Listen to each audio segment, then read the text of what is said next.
first 10 years after the Civil War, Grant sent federal troops all over the South. They pursued and prosecuted and imprisoned the Ku Klux Klan and people. Hello, Mayor. Hey, good evening. I'm joining you tonight from deep in the Arkansas Ozarks. Okay.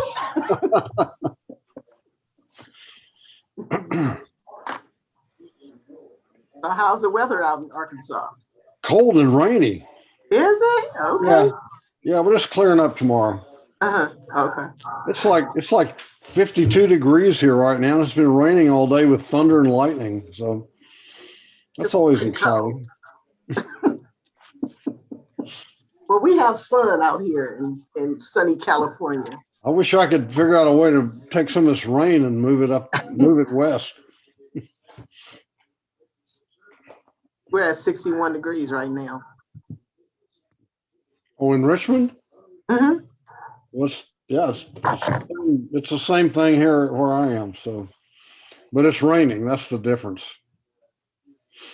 Just a reminder, we are on YouTube right now.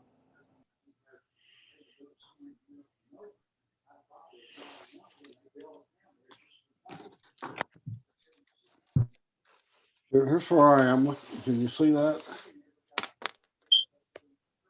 There you go. Okay.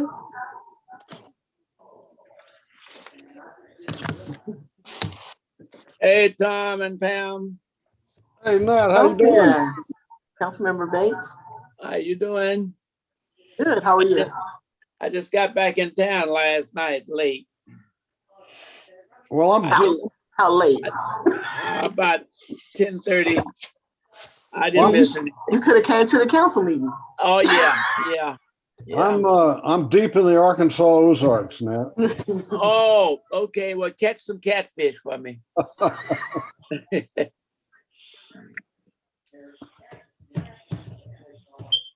I was in Louisiana, and they had some storms, and it was quite nasty there. So, did you get affected there in Arkansas? It's been raining all day with thunder and lightning. Yeah. Yeah. I wish I could send some of that west, you know. Well, it's nice and comfortable here. It was warm in Louisiana.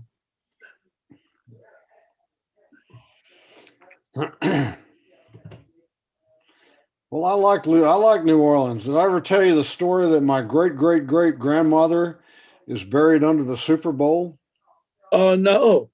Yeah, you know, she started out life as a very wealthy woman, and I mean, this goes way back. This is like after the Civil War, and so her family lost everything, and you know, she ended up in a poorhouse, and they buried people in a cemetery that is where the Super Bowl is, and so you know, they didn't move any. They just built the Super Bowl right on top of it, and that's, you know, the Saints had a lot of bad seasons when they started off there. You remember that?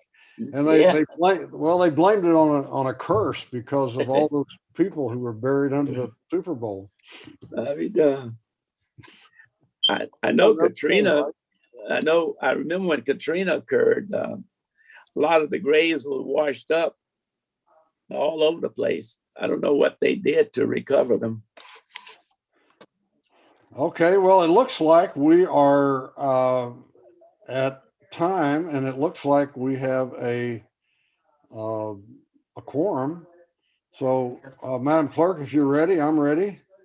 Yes, the time is 4:01. Okay, so we will open this special open session to hear public comment before closed session. Would you call the roll, please? Councilmember Bates. Present. Councilmember Jimenez. Present. Vice Mayor Johnson.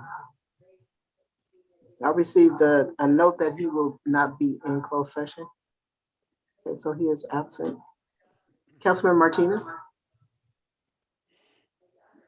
Absent. Councilmember McLaughlin. Here. Councilmember Willis. Here. And Mayor Butt. I'm here. So do you have any public speakers this evening?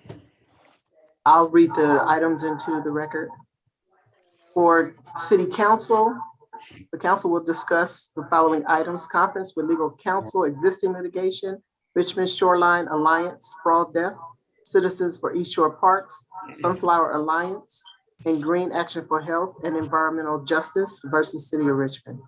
Sprawl Deaf et al. Versus City of Richmond, North Coast Rivers Alliance et al., Point Melody Alliance et al. Versus City of Richmond. Conference with legal counsel, anticipated litigation. There are 3 cases. And we have 4 public speakers. Okay, 5, sorry. call them up. Okay, they are Tarnell Abbott, Pam Stello, Jeannie Courts, Doria, and David Helvar. I'll go ahead and start with Tarnell Abbott. Tarnell, you'll have 2 minutes to speak. You can go ahead and start. Hi, can you hear me? Yes. Thank you. Tarnell Abbott, Richmond resident. So regarding the Richmond Shoreline Alliance issue with regards to the Zeneca site, the Department of Toxic Substances Control, or DTSC, has just announced a public comment period which ends June 7 of this year. And it's regarding the sale of the AstraZeneca Superfund qualified toxic site to developers in order to build up to 4,000 residential units. So we are asking that the City Council direct staff to write DTSC requesting a 90-day extension in order to gather updated information that may have bearing, and also so that the public has adequate time to read this. It's a very dense legal document plus multiple pages of technical detail, which some of us have previously seen, but many people who are newer to this topic have not seen or had the chance to look at. So we're asking that you work with the community and the DTSC by asking for this extension. The public has the right to know what is going on. And there are sort of some really a lot of questions about the legal document and what it means. And I also want to say, with regards to Point Melody, I repeat, what I've said about both of these lawsuits, which were brought by the community. Please remember that you're here to serve the public, not vice versa. And staff needs to get on board with the public and bring these matters to a resolution that is in the best interests of the people of Richmond, not wealthy developers, not other law firms. It is the people of the city of Richmond whose future is at stake here. And both of these developments are heavily dependent on automobiles. There is no public transportation or infrastructure nearby. So let's get real and do the right thing, settle with the nonprofit Time organization. has expired. Thank you. Next speaker is Pam Stello. Pam, you'll have 2 minutes to speak. You can go ahead and start. Thank you. Pam Stello, co-chair of the Point Melody Alliance. I want to let the council know that responses to our outreach to foundations, land trusts, NGOs, and government agencies concerning Point Melody has been very positive. And many want to help make Point Melody a world-class park destination for Richmond. A settlement is possible. Protecting 30% of our lands and waters for climate change mitigation, biodiversity protection, and recreation is now state policy. It will soon be federal policy, and there'll be millions of state as well as federal dollars, and there already is, for parks, recreation, youth programming, and conservation available for specifically underserved communities. Point Melody has all the attributes that these funding sources are looking for. Richmond is underparked. Richmond's youth and families are underserved. We lack soccer fields and other playing fields, outdoor recreation, education opportunities and programs that are pipelines to universities and college programs. And Point Melody is a biodiversity hotspot with habitats that mitigate climate change impacts and would bring funding. That as well will bring funding to the city. It can be an incredible recreation and resource for Richmond's youth and families. We cannot miss this opportunity. Please, please stand up for a settlement for Point Melati. Thank you. Thank you. Next speaker is Jeannie Courts. Jeannie, you'll have 2 minutes to speak. You can go ahead and start. Yes, good afternoon. Jeannie Courts, Richmond resident. To our city council, city attorney, city manager, and the city community development director, please negotiate a settlement on Point Melati. There are organizations who are stepping up to the plate with their dollars and their influence to turn Point Melati into a wonderful park for all Richmonders and other Bay Area residents to create and to recreate and to enjoy nature, provide an Ohlone Cultural Center and protection of Ohlone sacred sites and amenities such as kayaking, cycling, sports fields, and hiking. Don't allow Point Melati to become a private enclave for the wealthy. Few people in Richmond will be able to afford a home there, and we will be subsidizing the development with our tax dollars for a fire station, infrastructure, and a for years to come. It could cause the city to go bankrupt according to 2 independent financial analyses that the previous city council mayor but refused to acknowledge. There will be no affordable housing. It's unsafe because Chevron's refinery is just a ridge. There is no viable evacuation plan in place. It will destroy the South watershed, which feeds the largest and healthiest eelgrass beds in San Francisco Bay. Trees will be uprooted. These trees provide a natural habitat for birds, insects, and animals. And a part of the Point Melati Beach Park will have a sewage facility. Actually, that's really gross and an insult to Richmond residents who use the beach park in large numbers, especially on weekends. Negotiate, get us out of this contract. Don't allow outside developers to take where our public land.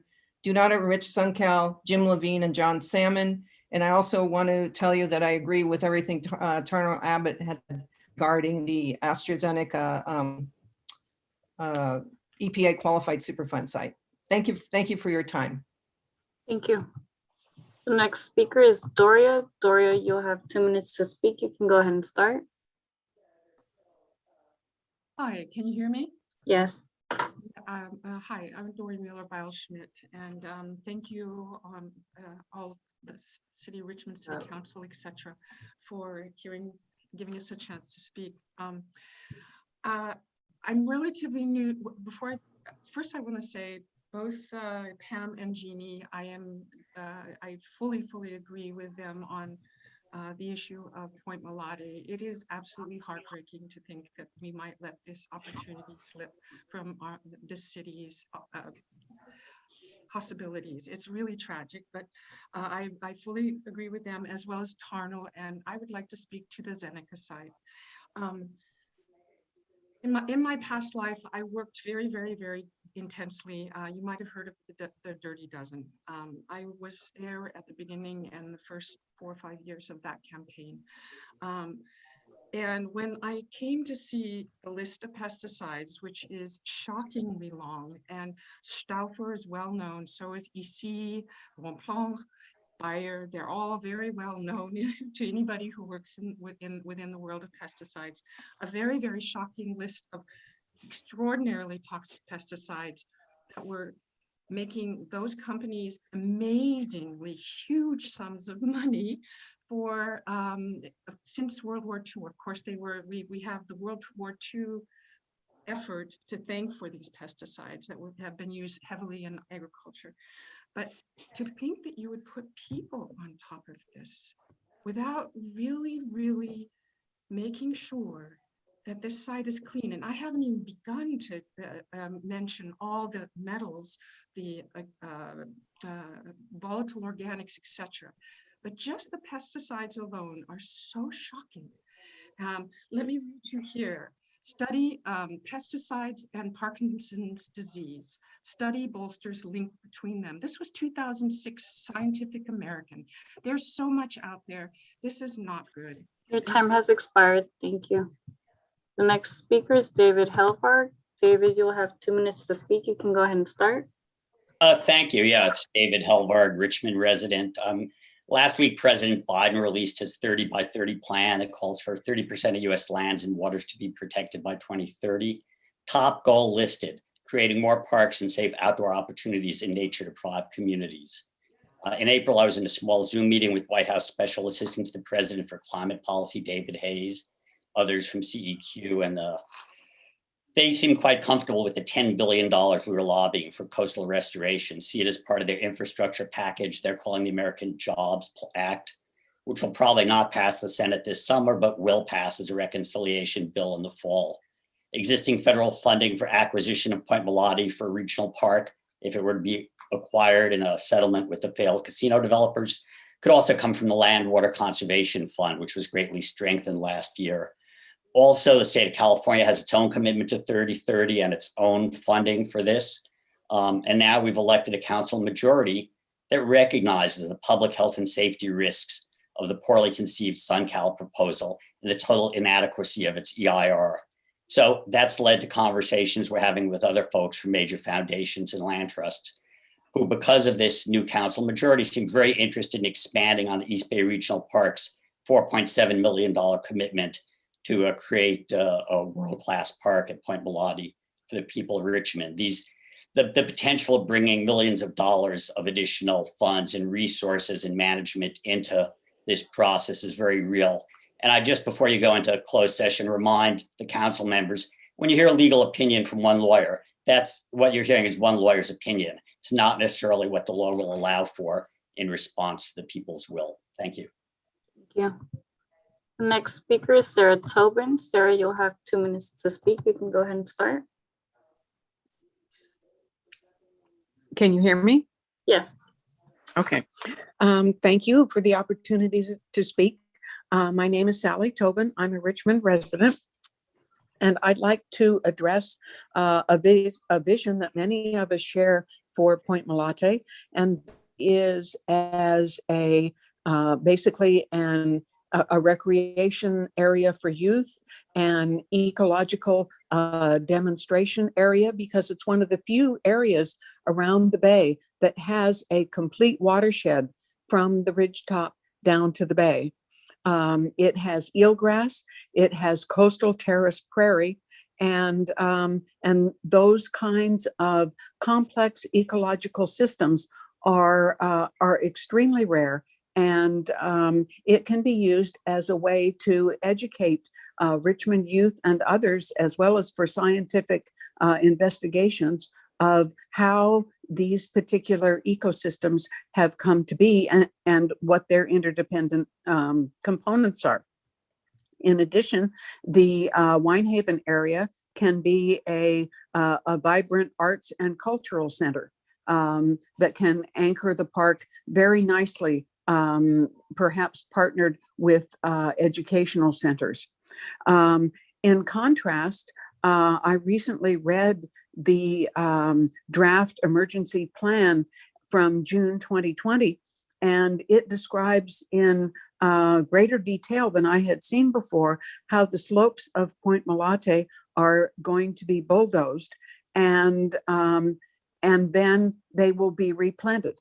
So everything that has evolved over millions of years will be totally destroyed, and a few token plantings will be put in, but the vast majority of mature trees in Point Melati will be destroyed as part of this bulldozer. Expired. Thank you.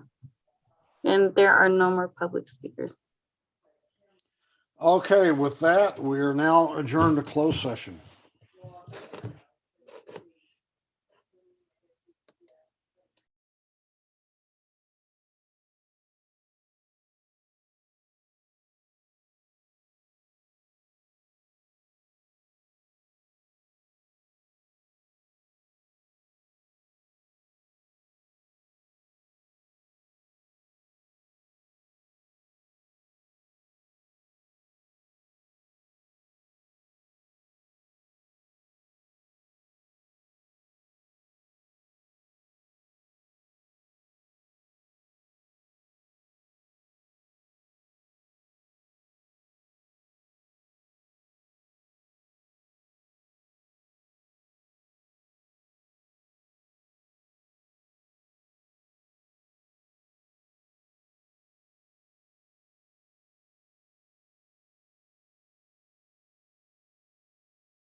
Richard, can you hear me?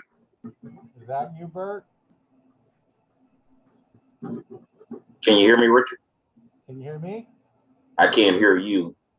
You can't or can? Hold on 1 second, Bert. Am I muted? Hello? Hold on. Let me get it for you.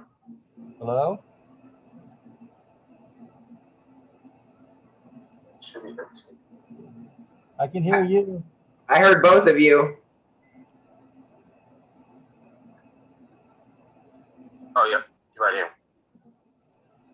There you Bert? go. Now talk to Richard. Bert. Okay, Richard, can you hear me now? I can hear you. Okay, it's low. Let me see if I cut it up to 100. Go ahead. Can you hear me? Testing 1, 2, 3, 4. Testing 1, 2, 3, 4. Yeah, it's still low on my end. Is there another volume or is this the only one? You gotta check your mixer. Tap on the lower right of your computer desktop. There you see the speaker. Double tap that or right click. Actually, right click and do. Something is going on. It's moving up now. Yeah. I didn't touch nothing though. Well, I can hear you. Okay. But let me let you drive, Johnny.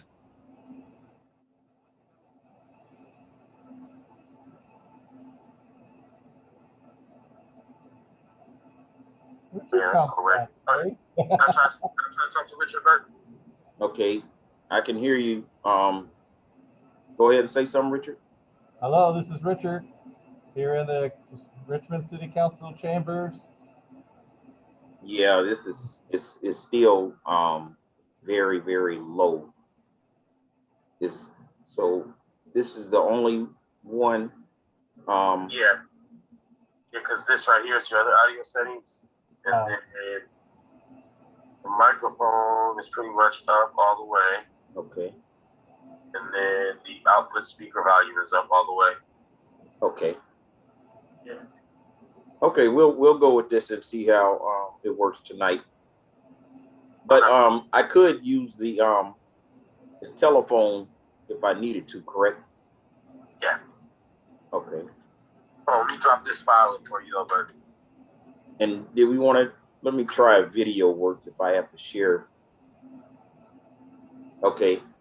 Can you see me, Richard? Yes, I see you. Okay, so the video works. All right. 1 second, and then we'll be done.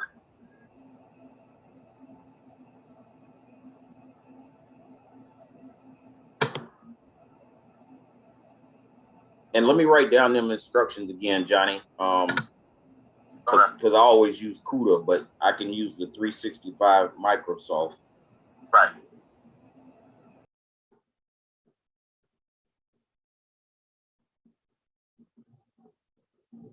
One second. Let's make sure this is going.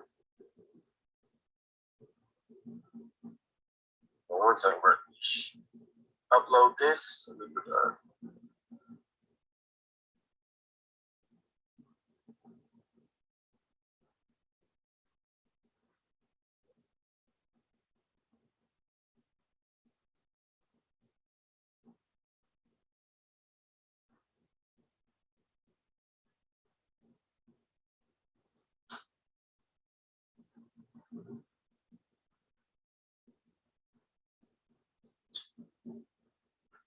Oh, 1 second, Bert. All right.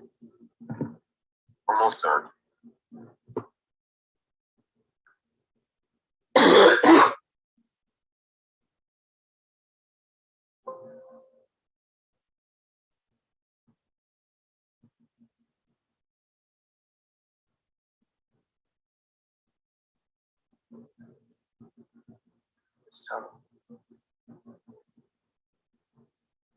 There we go.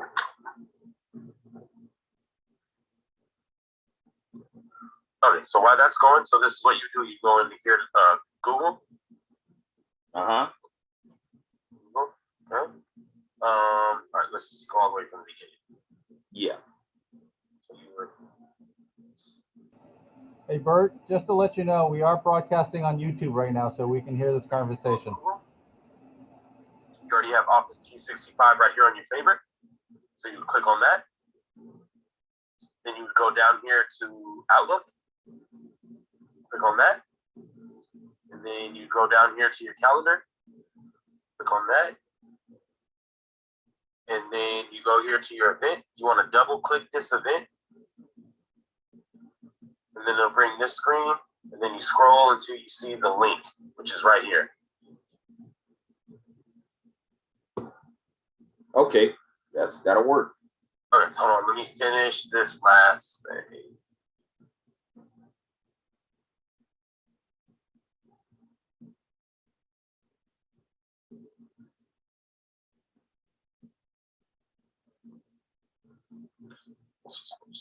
Yeah, this is the little security pan. For some reason, it got deleted out of your laptop.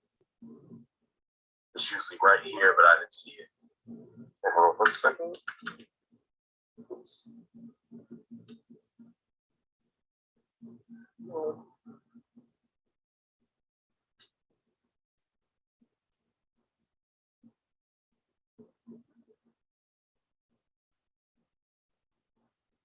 My mouse is frozen.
Hello, Richard. Hello. Okay, thank you.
I'm gonna talk, so.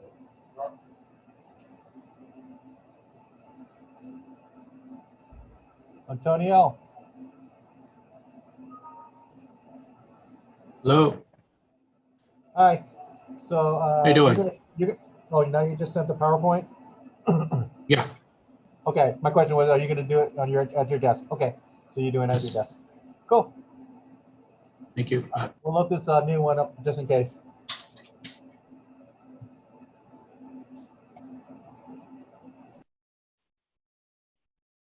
Yes.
Hi there, just checking the microphone.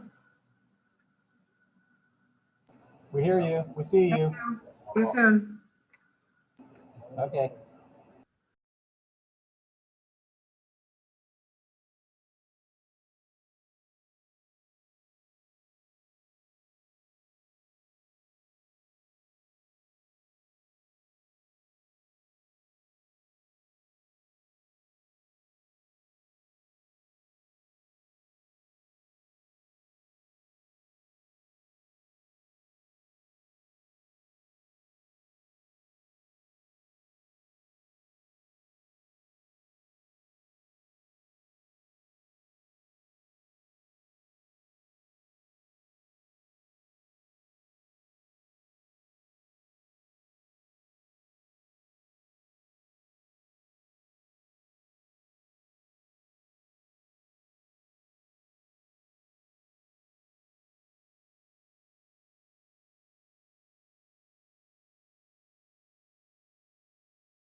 Madam Clerk, it looks like we have a quorum. Are you ready to go? Yes. Okay, welcome everyone to tonight's special meeting of the Richmond City Council. Would you call the roll, please? Councilmember Bates, I'm here. Councilmember Jimenez, Present. Vice Mayor Johnson,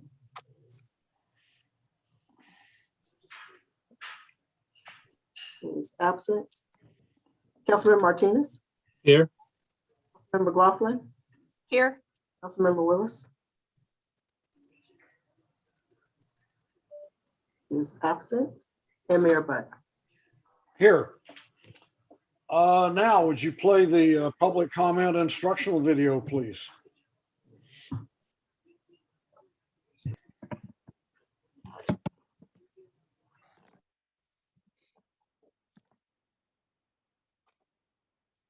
Due to COVID-19, this meeting will be conducted via Zoom pursuant to the provisions of the Governor's Executive Order N-29-20, which suspends certain requirements of the Brown Act.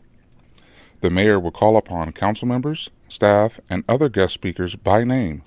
Please speak clearly and state your name before giving comments or remarks. Council members, staff, and guest speakers participating via Zoom with their cameras enabled are reminded that their activities are visible to viewers. Community members participating via Zoom wishing to speak should use the raised hand feature or dial *9 if participating via phone, and the mayor or city clerk will call upon them at the appropriate time. Community members will have up to 2 minutes to speak, 3 minutes for public hearings. After the speaker's time expires, staff will lower their hand and mute their mic. Community members participating via phone will be called upon to speak by the last 4 digits of their phone number. Public input and participation are of the utmost importance to the City of Richmond City Council. Therefore, it is important for public speakers to be ready to address the council when called upon. Public speakers are requested to state their names and city of residence, but providing such information is voluntary.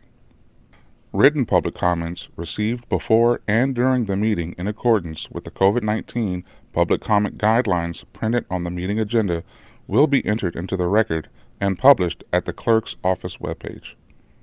If authors of written correspondence would also like to speak on the item, they should raise their hand when prompted by the mayor, and the city clerk will call upon them at the appropriate time.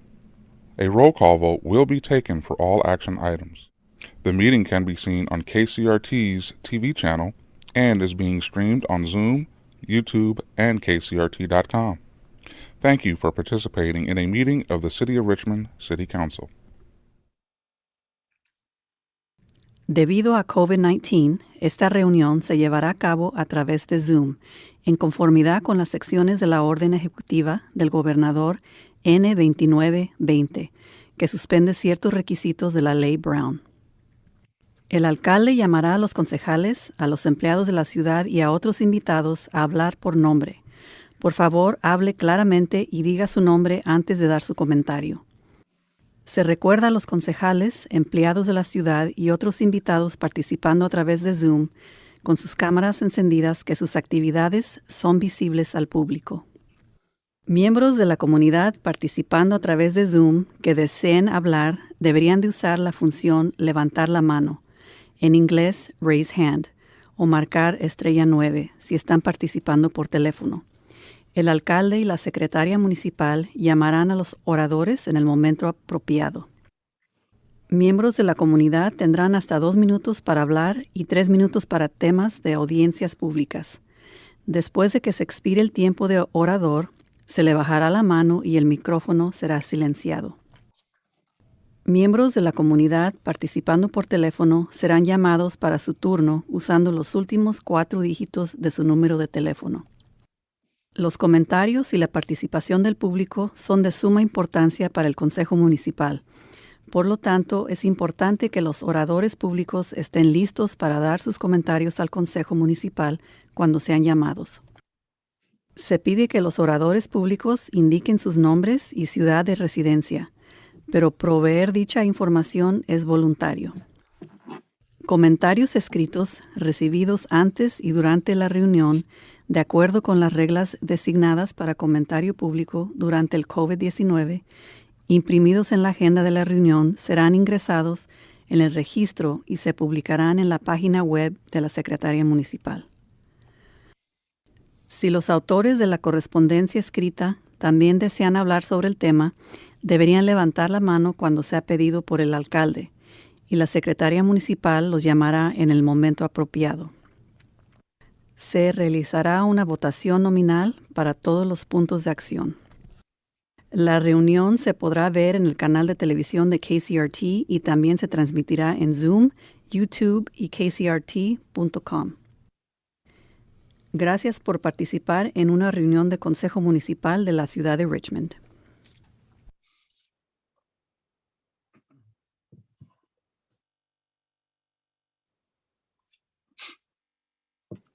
Mayor, you're muted. Thank you. Next item is statement of conflict of interest. Does anybody have a conflict of interest they'd like to disclose? Hearing none. The next item is agenda review. Does anybody have any changes or additions to the agenda? Councilmember McLaughlin. Yes, Mr. Mayor, I'd like to remove item G1 from the agenda, please. All right, thank you. So done. Vice Mayor Johnson. No real additions or anything like that. I just wanted the record to reflect that I am present. Okay, so noted. I am present as well, Councilmember Willis. Okay. Anything else on agenda review? Next, we'll move to report from the city attorney of final decisions made during closed session. Good evening. There were no final decisions made in closed session. Okay, and the next item is budget session.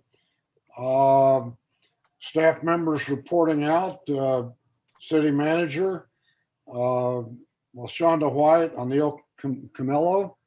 Go ahead and, I'm sorry. Madam Clerk, you're the one supposed to read that. I'm getting ahead of myself here.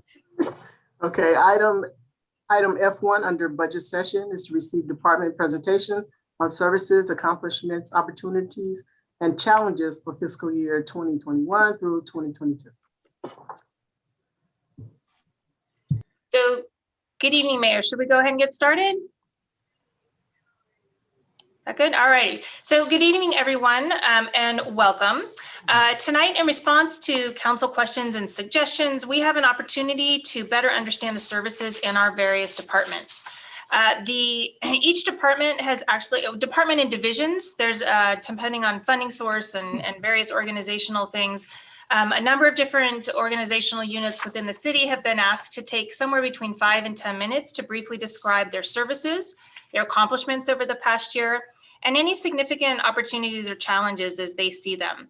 The order of the presentations is roughly in the order that items appear in the budget.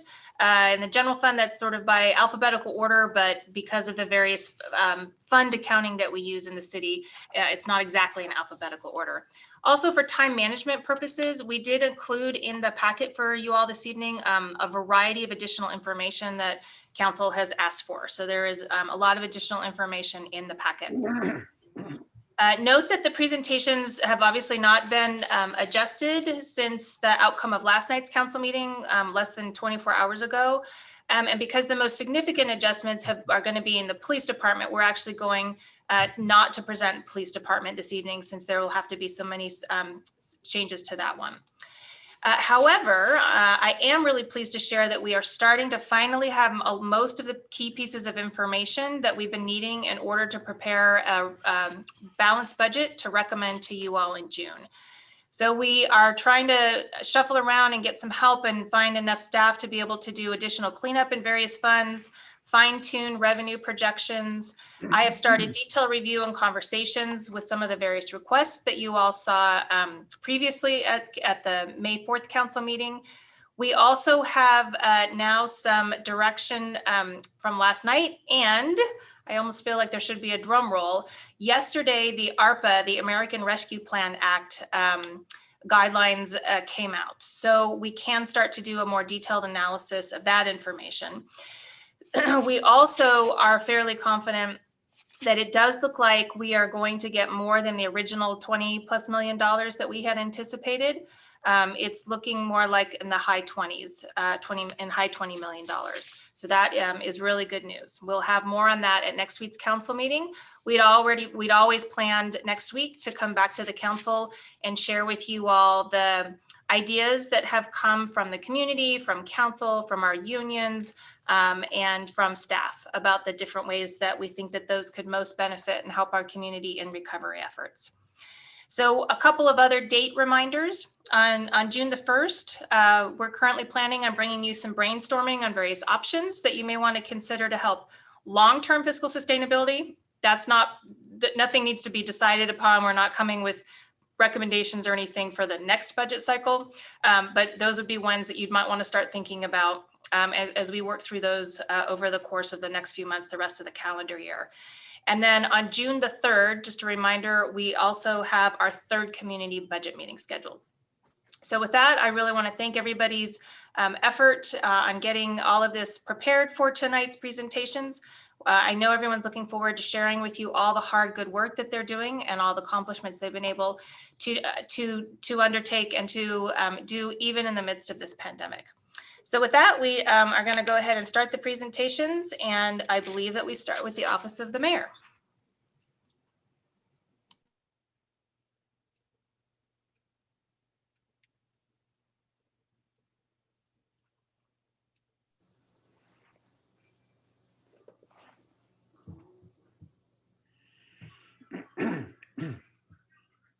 All right, and do we have a staff person who's helping with this one, or Mayor, you want me to help with this one? Well, I thought I had a staff person to present, but I guess Chris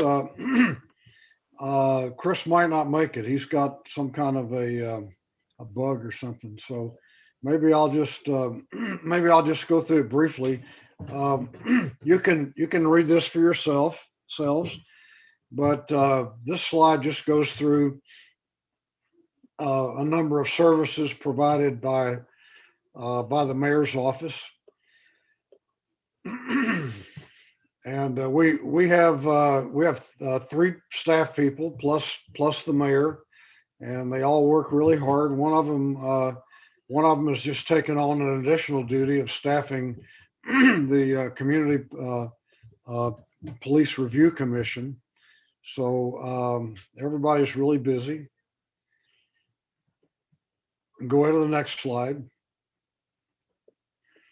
These are just logos of some of the organizations that the mayor's office works with on advocating for the city of Richmond and on public policy items.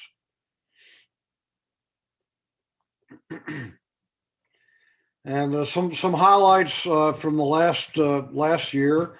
The mayor's office was actually the first contributor to the Richmond Rapid Response Fund. We put in $25,000 to kick the fund off. We put in a successful application to be designated by the National League of Cities Community of Practice for Post-Secondary Basic Needs. We were one of only 13 cities accepted, and this is primarily involving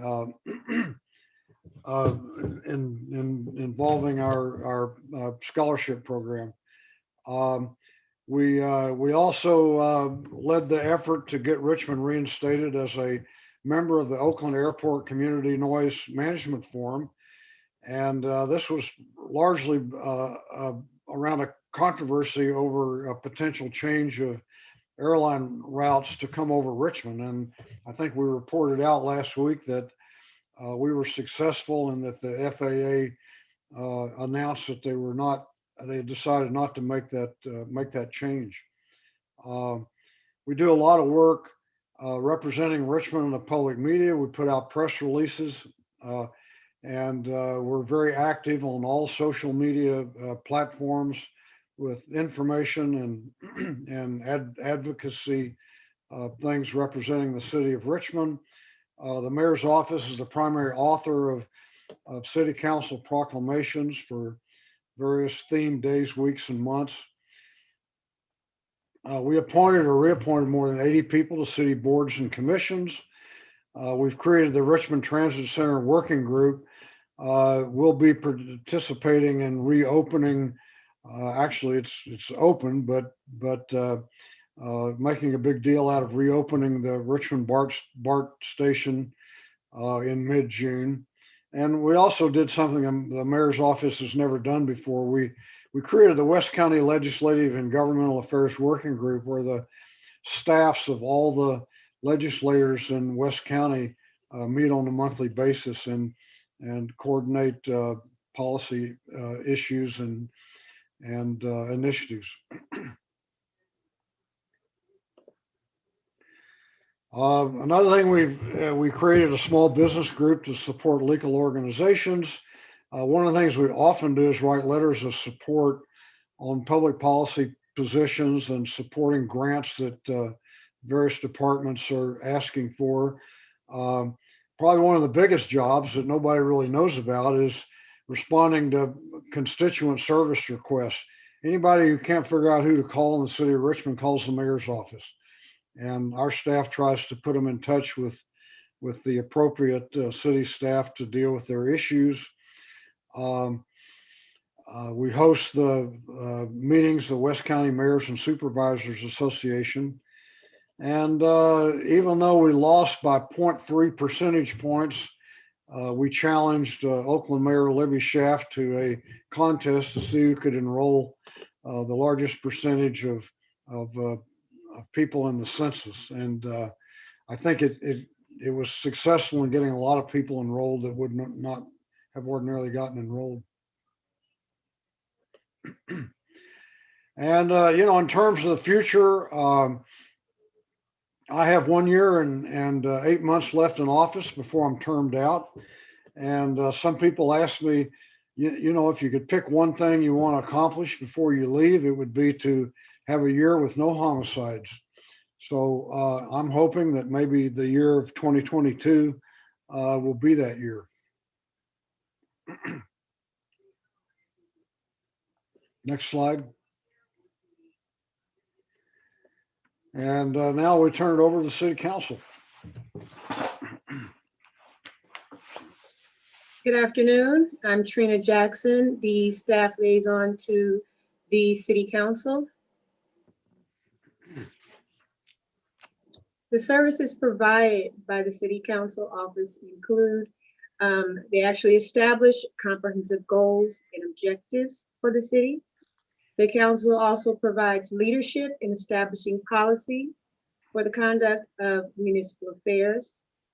They also formulate priorities for allocation of city resources. The city council represents the city of Richmond at local, regional, state, and national events and forums. And they also hold regular meetings in a public forum to conduct the city's business.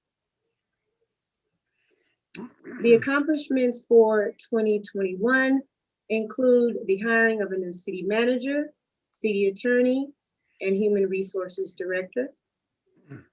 The city council has adopted ordinances to protect tenants from eviction during the COVID-19 pandemic, as well as passed legislation to assist businesses and workers during the pandemic. We adapted during the shelter-in-place order to continue essential and remote services. The City Council also authorized COVID-19 testing and vaccination sites here at Civic Center. We also implemented a hotline that provided resources to callers in relation to COVID-19. The council has adopted 107 resolutions and adopted over 25 ordinances. The council also held one retreat. Opportunities and challenges.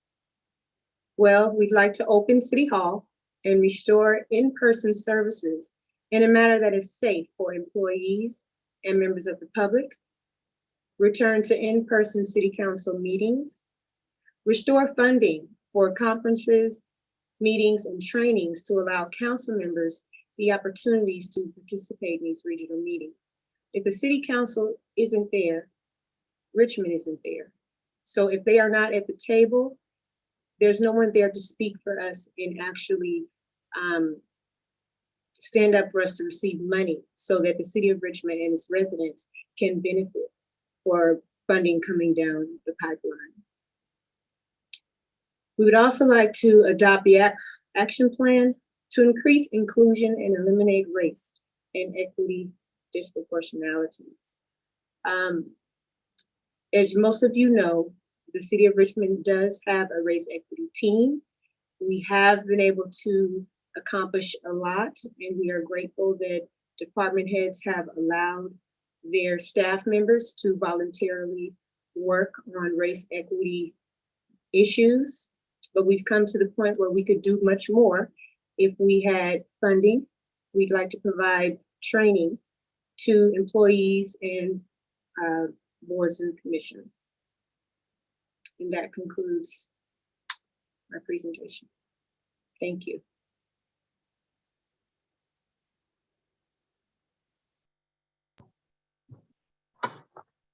To the mayor, vice mayor, and city council members, my name is Pam Christian. I am the city clerk. The city clerk's office has a total of 4 full-time employees. That includes the city clerk, 2 deputy city clerks, 1 city clerk technician. And just to cover some of the services that we provide, we are the custodian of legislative history and records that date back to 1905. We are responsible for the preparation, publishing, and distribution of agendas and packets, responsible for the minutes of the city council meetings, Richmond Housing Authority, Joint Powers Financing Authority, Surplus Property Authority, and Local Reuse Authority. We are responsible for formatting, numbering, and publishing of resolutions and ordinances. The city clerk is the elections official. We administer public information requests. We accept claims filed against the city. We accept subpoenas and summons. We are responsible for Fair Political Practice Commission filings, and we run a passport acceptance facility, but due to COVID-19, those services have been suspended. Next slide, please. For fiscal year 2021 accomplishments, in collaboration with IT, we released a request for proposal for a new agenda management system in October of 2020. And out of 11 vendors, we selected eScribe Meeting Management Solutions. The contract was approved by the City Council on April 20th, 2021. We held our first district election on November 3rd, 2020 for districts 1, 5, and 6. We have contracted with National Demographics Corporation to assist with redistricting the city in time for the November 2022 election. And more information on this will come on the May 18th, 2021 meeting. The council also adopted the first Boards and Commission handbook on April 24th, 2021. And our last accomplishment that I'd like to mention is in collaboration with IT, we contracted with DocuSign to begin electronic signing of contracts, resolutions, and minutes. And the official rollout will be this month. And some of our opportunities and challenges. It's implementing the new agenda management system within approximately the next 3 months. And we hope to have a complete transition by October 2021. We need to redistrict the city of Richmond after the release of the census data. And due to COVID-19, that information will be released approximately September 28th, 2021. We will then need to adopt maps by April 17th, 2022. And then those maps need to be received by the Register of Voters by June 6, 2022. And we will work closely with the City Attorney's Office to meet all deadlines. And to encourage residents' participation, including underrepresented communities and non-English speaking communities, we will have in-house outreach that will include providing information to media, active community groups, social media outlets, KCRT, neighborhood councils, and the city clerk will have a dedicated webpage for redistricting information. Another challenge will be to restart our passport services, and we will require us to have a meeting with HR to develop a safe reopening plan. And that's it. And I think the next group will be the City Attorney's Office. Thank you. Good evening, council members. I'm Teresa Stricker, City Attorney, and thank you for your time this evening. I'm going to do a quick overview of our office, and then we'll pass the baton to the next department. Our office is really dedicated to service and to providing timely and high quality legal services to public officials and departments, and to overseeing litigation on behalf of the city. Next slide, please. Our office, this is a little bit of an overview of our office. We have in-house attorneys. As you all know, we have contract attorneys that do work that we then supervise, and we have support staff, which are really our unsung heroes. Without our support staff, we would get none of this done. Really, the work that we do kind of falls into two very broad buckets. The first are noted here as advisory services. Really, we act as your general counsel to the city council, all the city departments, and all the boards and commissions, the housing authority, the municipal sewer operations or wastewater operations, port, et cetera. So again, we sit with a general counsel hat. And then above and beyond that, we provide operational services, which are really all of the other things that we do. We issue legal opinions, contract review, litigation management, ordinances, resolutions, real property and labor negotiations, and represent the city in administrative and judicial proceedings. Next slide, please. So I'm going to highlight just a few of our 2021 accomplishments. This certainly isn't an exhaustive list. These are just some highlights. We successfully actively managed all litigation against the city in state and federal courts and developing appropriate strategies. We assisted in drafting and implementing the Measure U gross receipts sale tax and measure. We supported the clerk's office with the successful implementation of district-based voting. We assisted in drafting a wide variety of complex agreements and numerous significant matters. We successfully onboarded and transitioned me, the new city attorney, and the legal team was incredibly welcoming and helpful in that process. And we have supported the planning department with training for the Planning Commission and Design Review Board members. Next slide, please. Some highlights of our goals for the upcoming fiscal year include really continuing to provide solution-oriented, timely, and effective legal services in all of the areas where we operate. We are updating the city's contracting processes and standards. We're implementing a robust RFQ process that provides equal opportunity for qualified, small, local, and diverse outside counsel to provide legal services to the city. We are enhancing training opportunities for city staff and city officials. Next slide. We are undergoing right now a robust and inclusive recruitment and selection process to hire highly qualified attorneys to fill some vacancies in our department. So any of those of you who are watching that always wanted to work in a city attorney's office, the recruitment is live. Please go right there. We will be collaborating with the Community Development Department and Code Enforcement Division to expand enforcement of health and safety and other related city code violations. And we will be supporting the Planning Department in connection with implementing the many new pieces of housing legislation, helping with a new housing element update and adoption of a form-based code. And we will continue our work supporting staff in monitoring and reporting sanitary sewer overflow reduction performance goals. Next slide, please. Say our biggest challenge for 2021 is continuing to provide with existing resources, responsive and effective day-to-day legal services with the volume of unanticipated urgent legal issues that frequently arise. That's our challenge for 2021. In addition to this, I would like to say that the budget that we are requesting will be reducing our overall salary budget because we are reclassifying 2 of the vacant senior assistant city attorney positions to a lower level of assistant city attorney positions. That will result in savings from our department.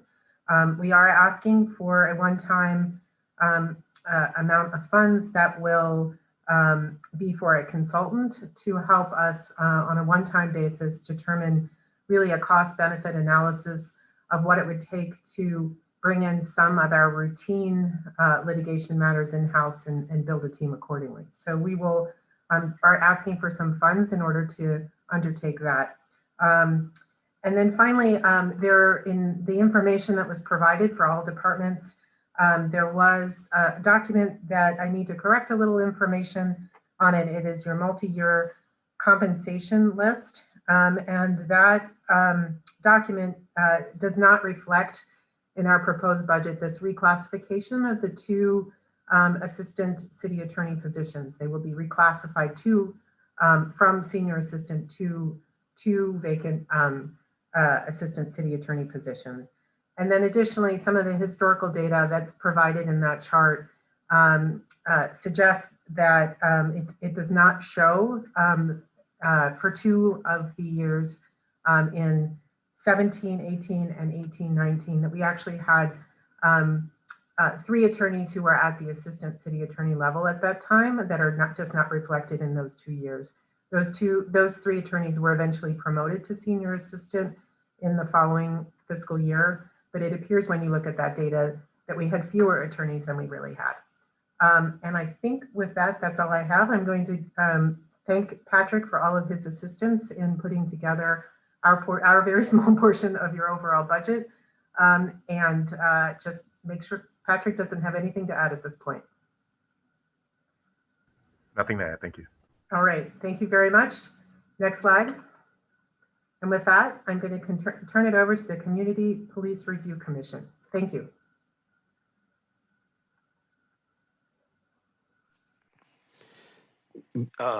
Yes, this is Senior Assistant City Attorney Bruce Sublay. I act as legal counsel to the Police Commission. As the mayor has already stated, we have undergone a recent transfer of duties, changing from our initial staff support person to one of the members of his office who is offering staff support. So I'm going to be presenting the budget at this time because she's brand new and I've been there several years. So next slide, please. So as you can see at the top, there's the list of the ordinance that govern the police commission. The police commission is charged with the obligations to investigate citizen complaints of excessive or unnecessary force, discrimination, sexual harassment, and/or sexual assault by officers of the Richmond Police Department. That is an expansion of the duties that were in the original ordinance, and was adopted in, I believe, 2019. And the second point in here is an additional, the police commission now has original authority to investigate incidents of actions by Richmond police officers that result in death or serious bodily injury. The importance of that particular thing means that, as opposed to the first one, where a investigation was only instituted if there was a complaint, now the commission has the authority to, on their own, order an investigation of incidents where an officer does something that causes death or serious bodily injury. The commission also handles appeals from decisions of the Office of Professional Accountability. It reviews and evaluates the policies and procedures and makes recommendations to the city, to the police department, the city manager, and city council. And one of its core other functions is to develop programs and strategies to promote positive police community relations. Next slide, please. In 2021, after some time with the cooperation with the mayor's office, we were able to bring the commission fully seated to have all 9 members. We'd like to thank the mayor and all of his team for all the work they did to accomplish that, so that we could not worry about having meetings that have to be canceled for lack of quorum. We hired an investigative officer after the several years of the position being vacant because our prior officer had left. We did hire a new officer who has been able to develop,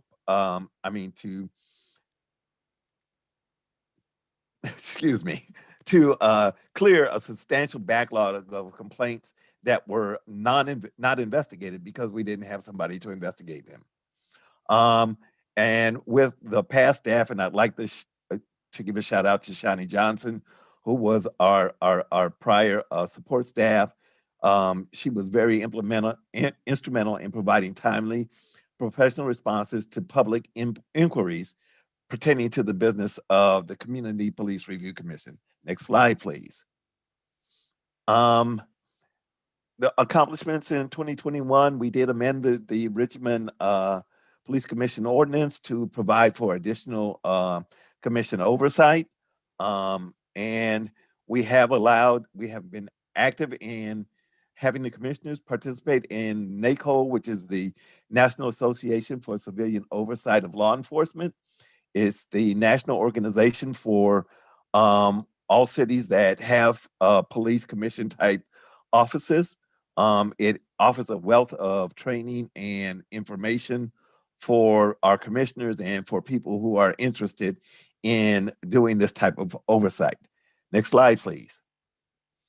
So opportunities and challenges. The Police Commission would like to expand their role. They would like to have more involvement in the promotional aspects of the police department, and they'd like to continue in the participation in the in-person NACO conferences. Due to the pandemic, last year's was virtual. This year is both virtual and in person. Well, some of the challenges that the commission has faced that we see going forward is depending upon what the increase in their workload is, our investigative officer is currently a part-time person, and we have a portion of a staff level person. So we don't have anybody dedicated to provide day-to-day staff. COVID-19 impacts, which we see that may continue for some time, have limited the amount of community engagement that the commissioners have had due to the fact that a lot of our local festivals, Juneteenth, Cinco de Mayo, all these things where commissioners would go and have a table and do outreach to the community to inform the community of their existence and to basically try to let the community know that the commission is not the police department and they shouldn't be afraid to come and access the services that the commission provides. Next slide, please.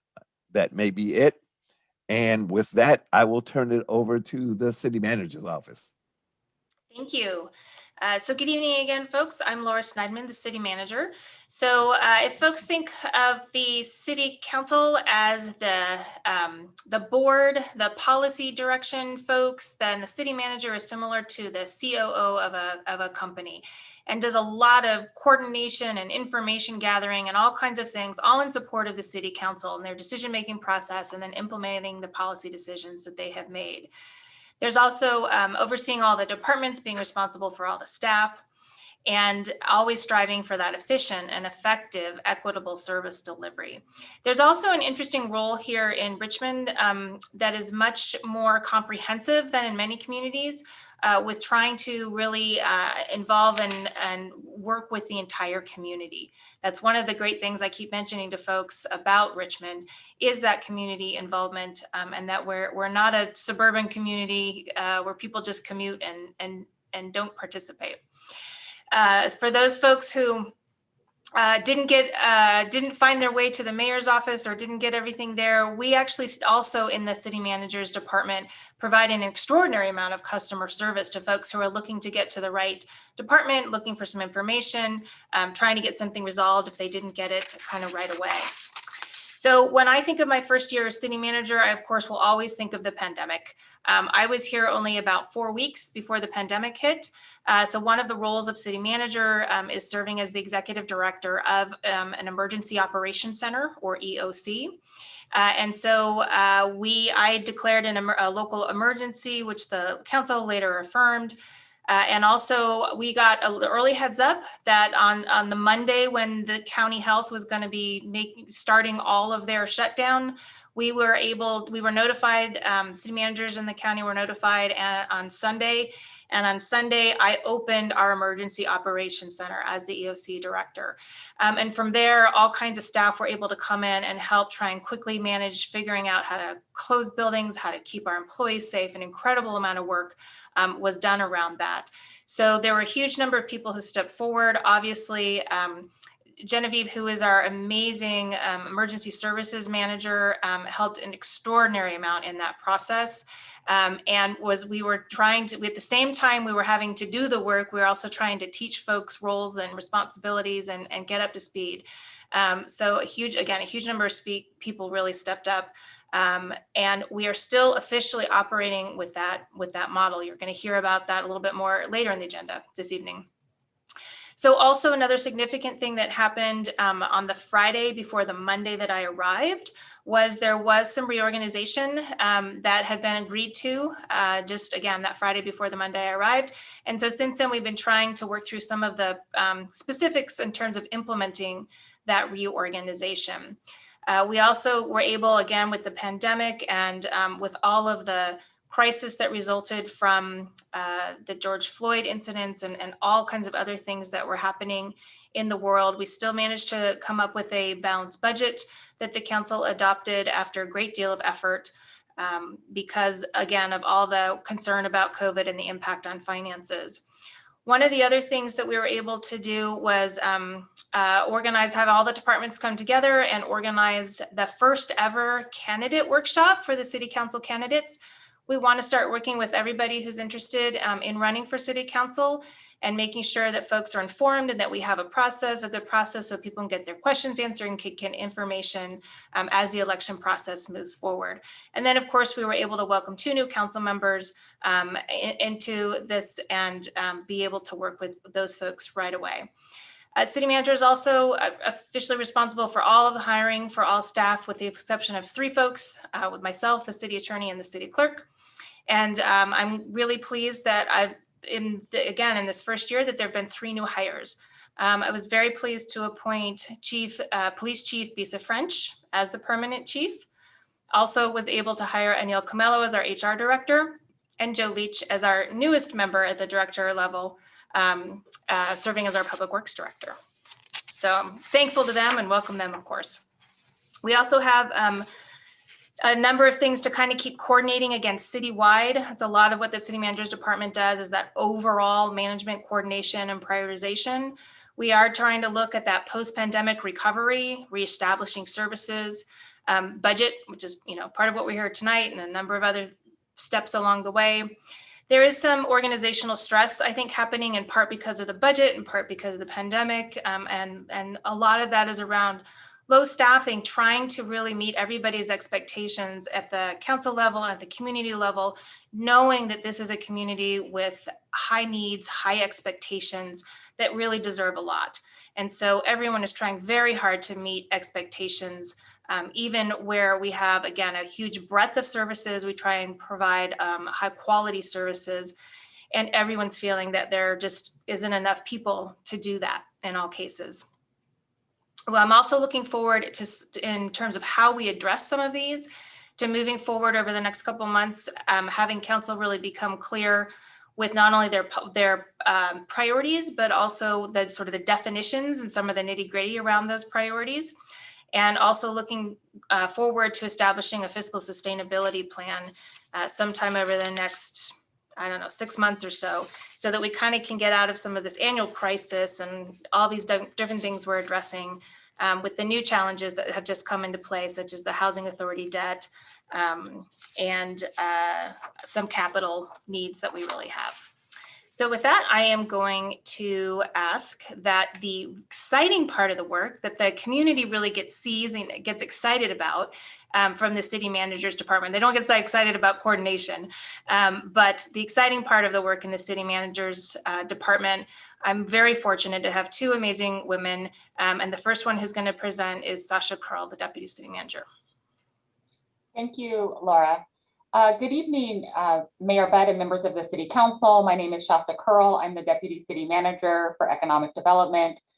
I would like to thank members of our team here in the City Manager's office and throughout the city, all of our colleagues. I really want to acknowledge over the last year, everyone for being flexible, resilient, and having a can-do attitude. This has been an extraordinarily difficult time for all of us. Many of us lost loved ones, our family members, our mother-in-laws, our aunts, our uncles. And I think this has been an extraordinarily difficult time for a lot of people, both personally and professionally, as well as challenging, balancing all the nuances associated with online school. So I just really want to thank everyone for hanging in there with us and for continuing to provide excellent customer service. And I can think of no other place that I'd rather be than here with my pod bubble here in the city manager's office and here at City Hall for all the staff with their just commendable, excellent service throughout this time. Obviously, a lot of what we've been done, as the city manager previously indicated, has been greatly impacted by COVID-19. And so a lot of things that we hope to accomplish this year, we actually had to pivot and think about how do we do things differently, taking into consideration that we were living through a pandemic and continue to do so. Next slide. One of the things I think that we're most proud about is really leveraging the work that we did through Health and All Policies and that we built upon with the City Council's leadership around environmental and health initiatives to really make sure that we played an active role in coordinating with Contra Costa Health Services and focusing on equity and inclusion as related to testing and into COVID-19 outreach and mobilization. That sort of work and that temperament and tone has continued. You all were able to meet Winifred Day, our arts and culture manager, at our last city council meeting last Tuesday. And she's just done a phenomenal job integrating with the rest of the team and being able to quickly move projects from inception through completion. In particular, there's been over $400,000 that's been collected and moving into implementation for various grants. Next slide. We currently have a survey out now, and we would encourage folks to respond.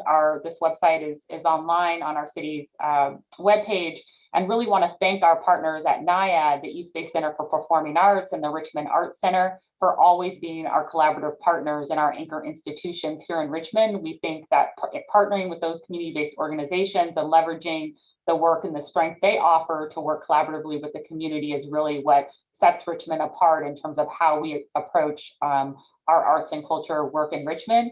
And I really, we want to also thank the City Council for allowing the new park that was recently named after the Oiki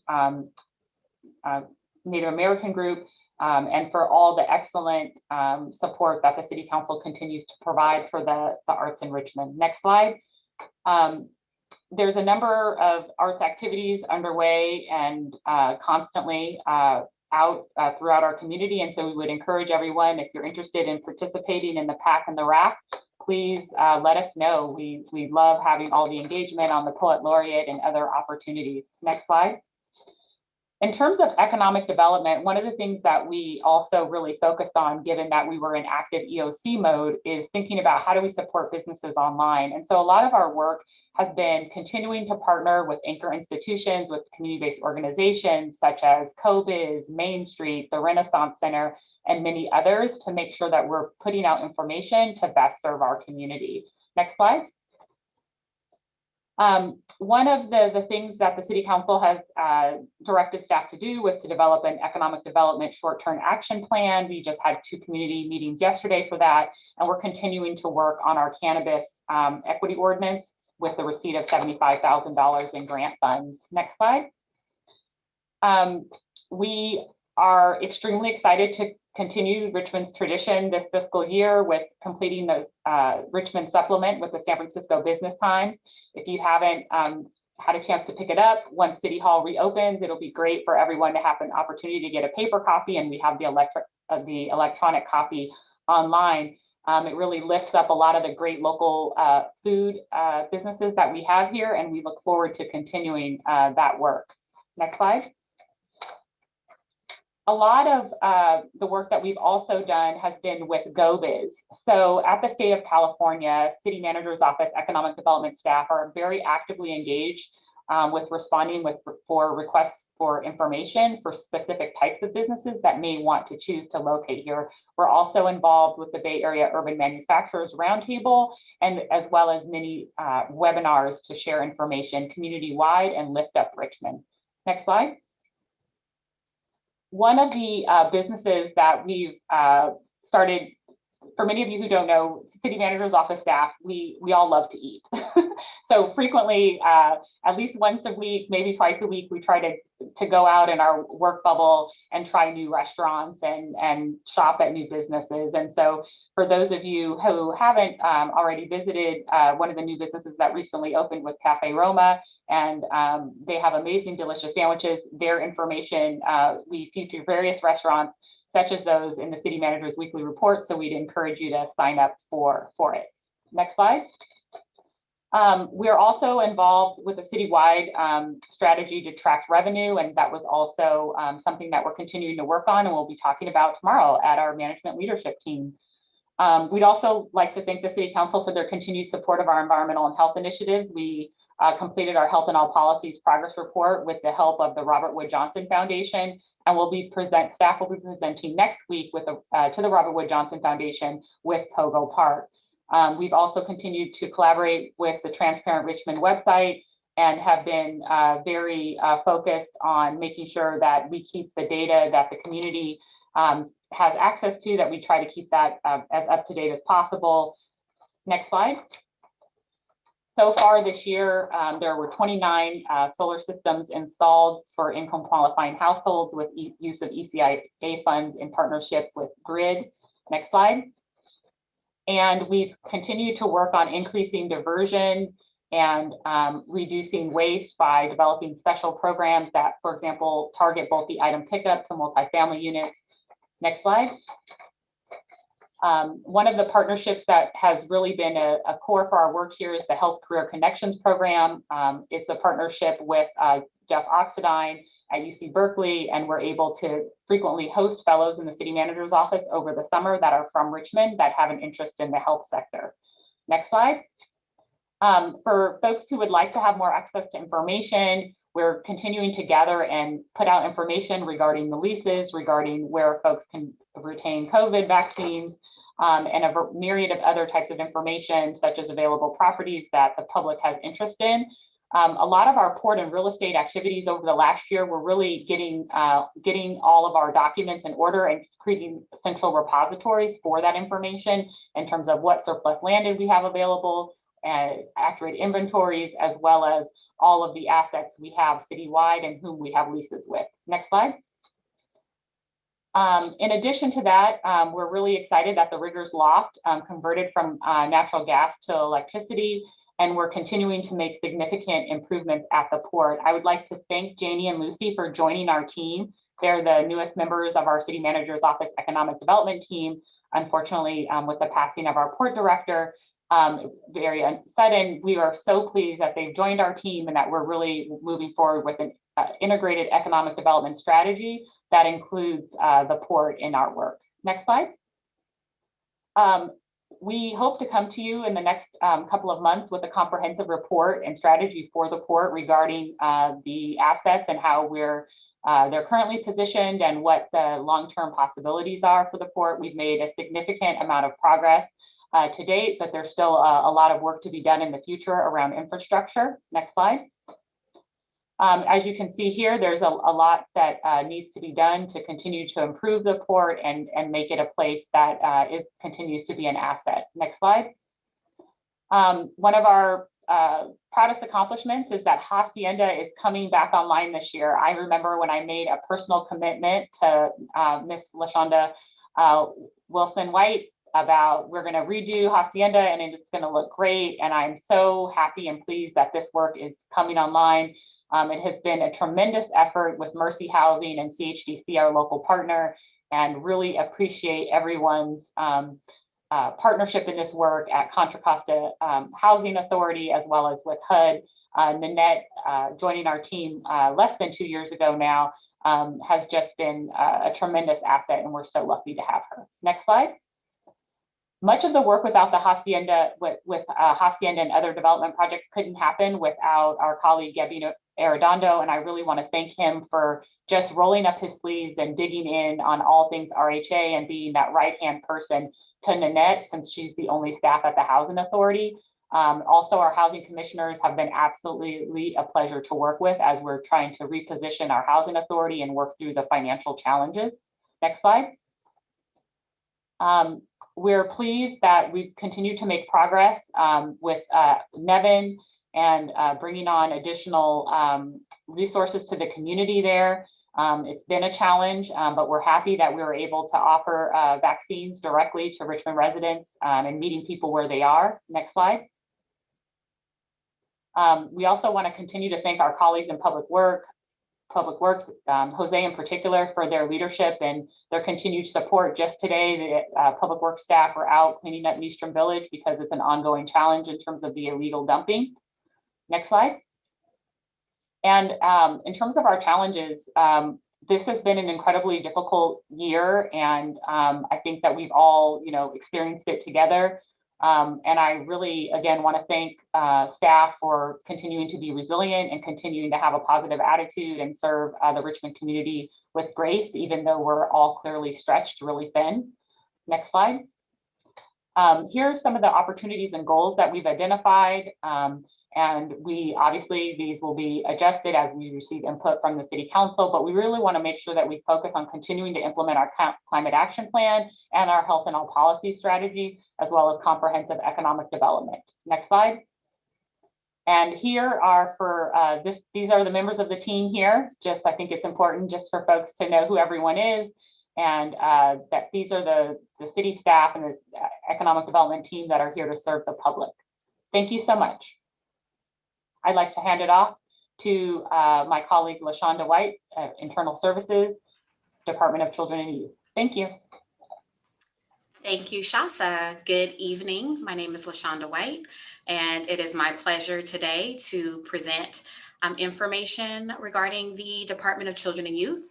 I first want to thank wonderful department staff, David Padilla, Patrick Seals and Guadalupe Morales, and a number of great interns that we've had over the past 2 years that have worked really hard to develop this new department and meet the various mandates as set forth in the Richmond Charter. Next slide. So the Richmond Department of Children and Youth, as I stated, is new, and it has many functions, but I'll only highlight a few. One of our main roles is to serve as a funder by developing and administering the grant program in alignment with the charter, the community needs assessment, and the strategic investment plan, and with direction from our great oversight board. This fund will eventually provide grant funding to youth serving organizations. We will also serve as an evaluator by developing and implementing a process to evaluate and support the evaluation of grantees, the grant process, collaborative work with other entities, and the department. We plan to collect and analyze meaningful data and use the evaluation process to document the collective impact of the fund. Next slide. As far as accomplishments for 2021, they include providing support to a 15-member oversight board that consists of both young adults and adult members. And this wonderful board completed its first year of service. If you want to learn more about our board, please go to our website. And we highlight each of them so that you can see who they are. They're doing amazing work, and we're really just excited to continue this work with them.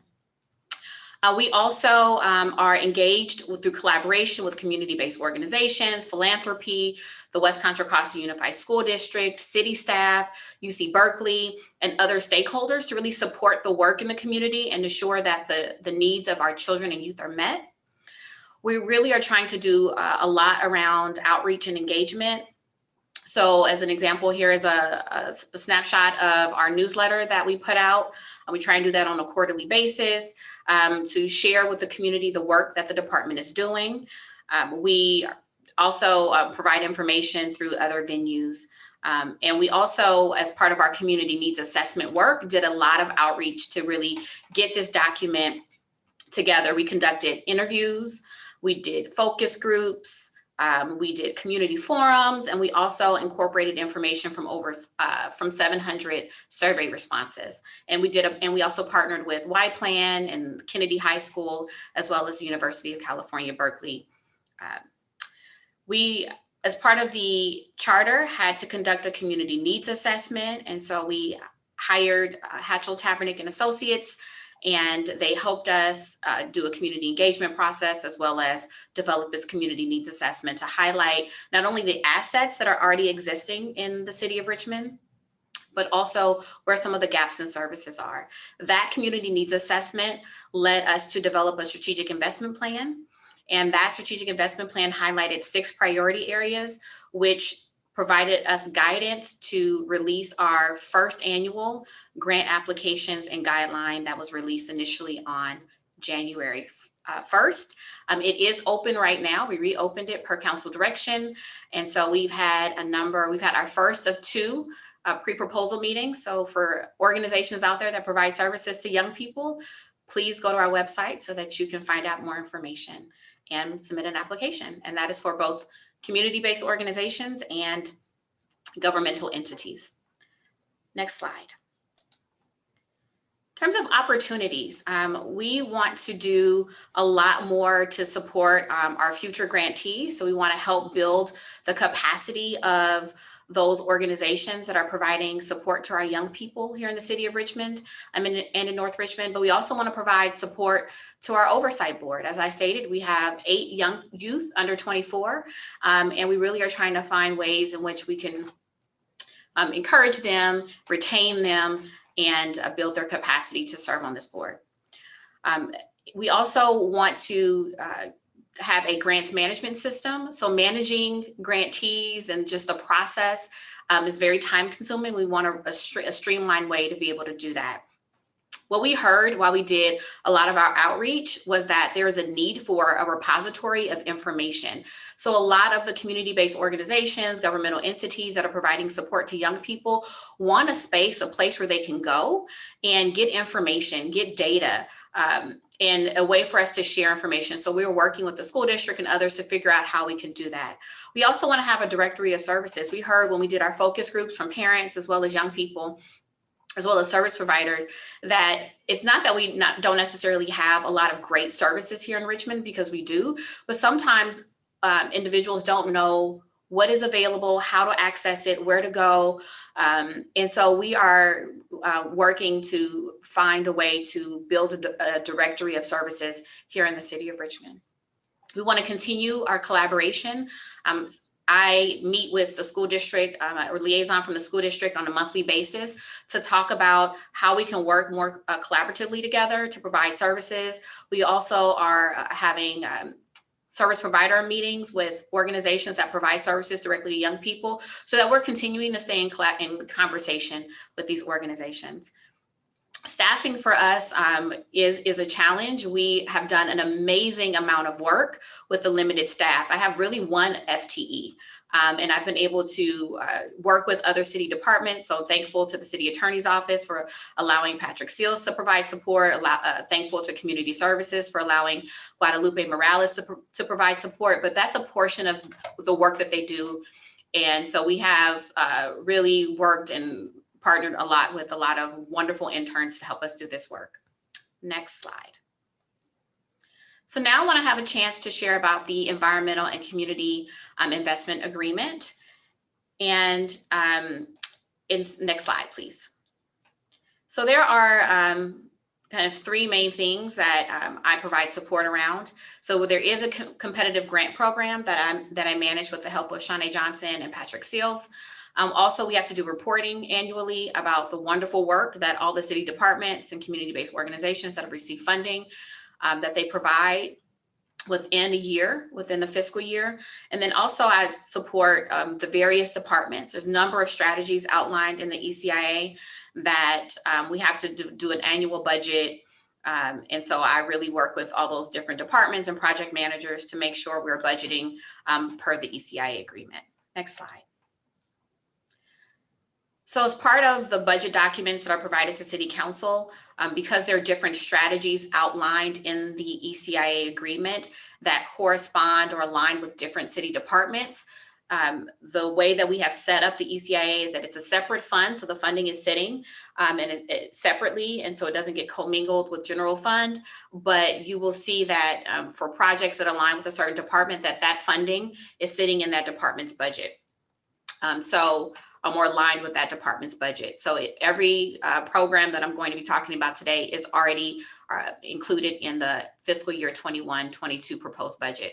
So there's the ECIA agreement is separated into two categories. One is greenhouse gas reduction programs.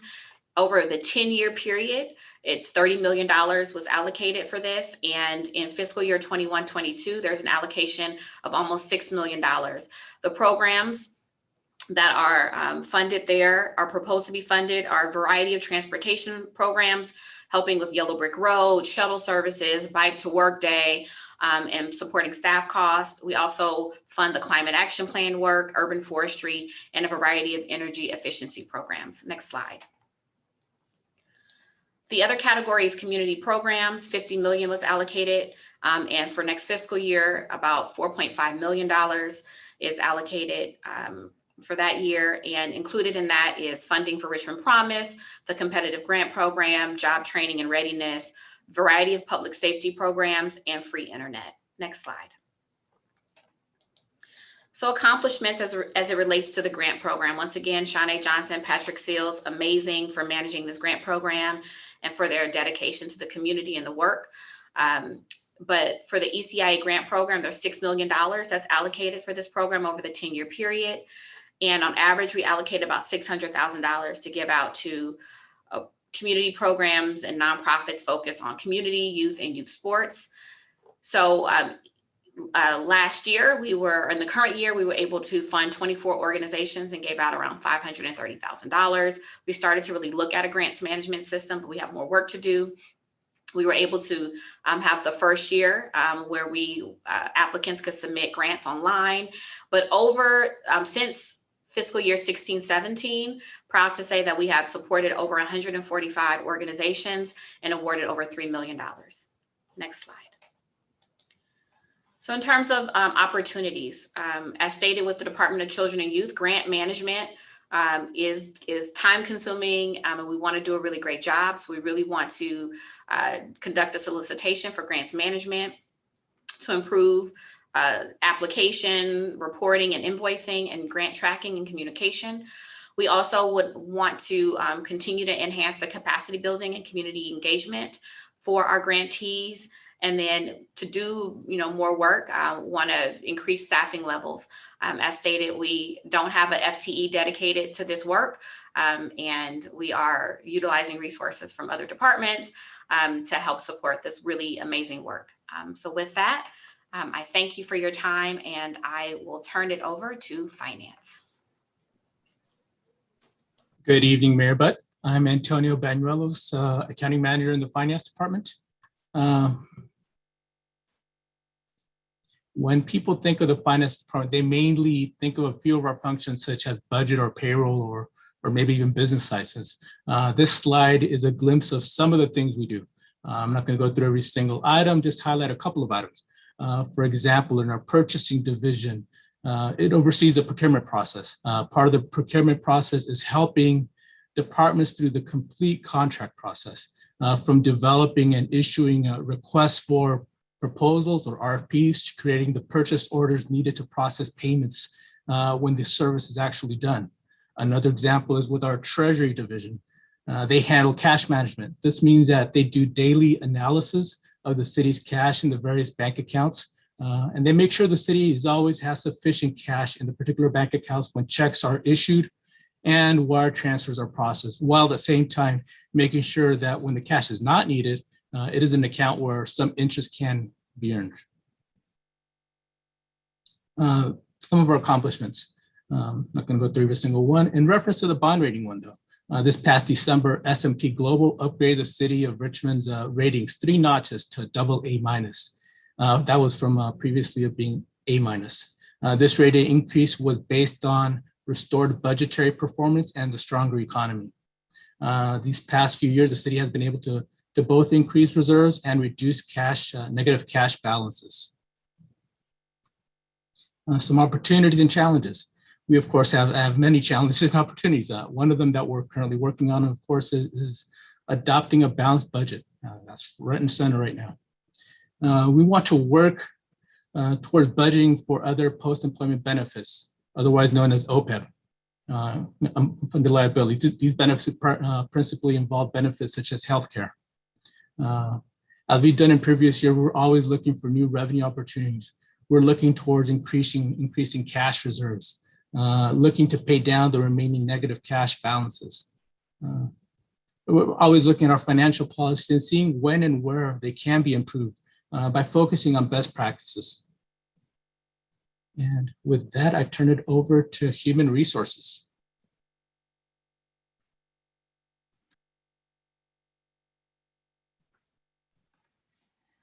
Good evening, Mayor Budd and members of the council. My name is Sharon Taylor. I am the Interim Human Resources Manager for Human Resources, and I'm here to do the budget presentation. Next slide, please.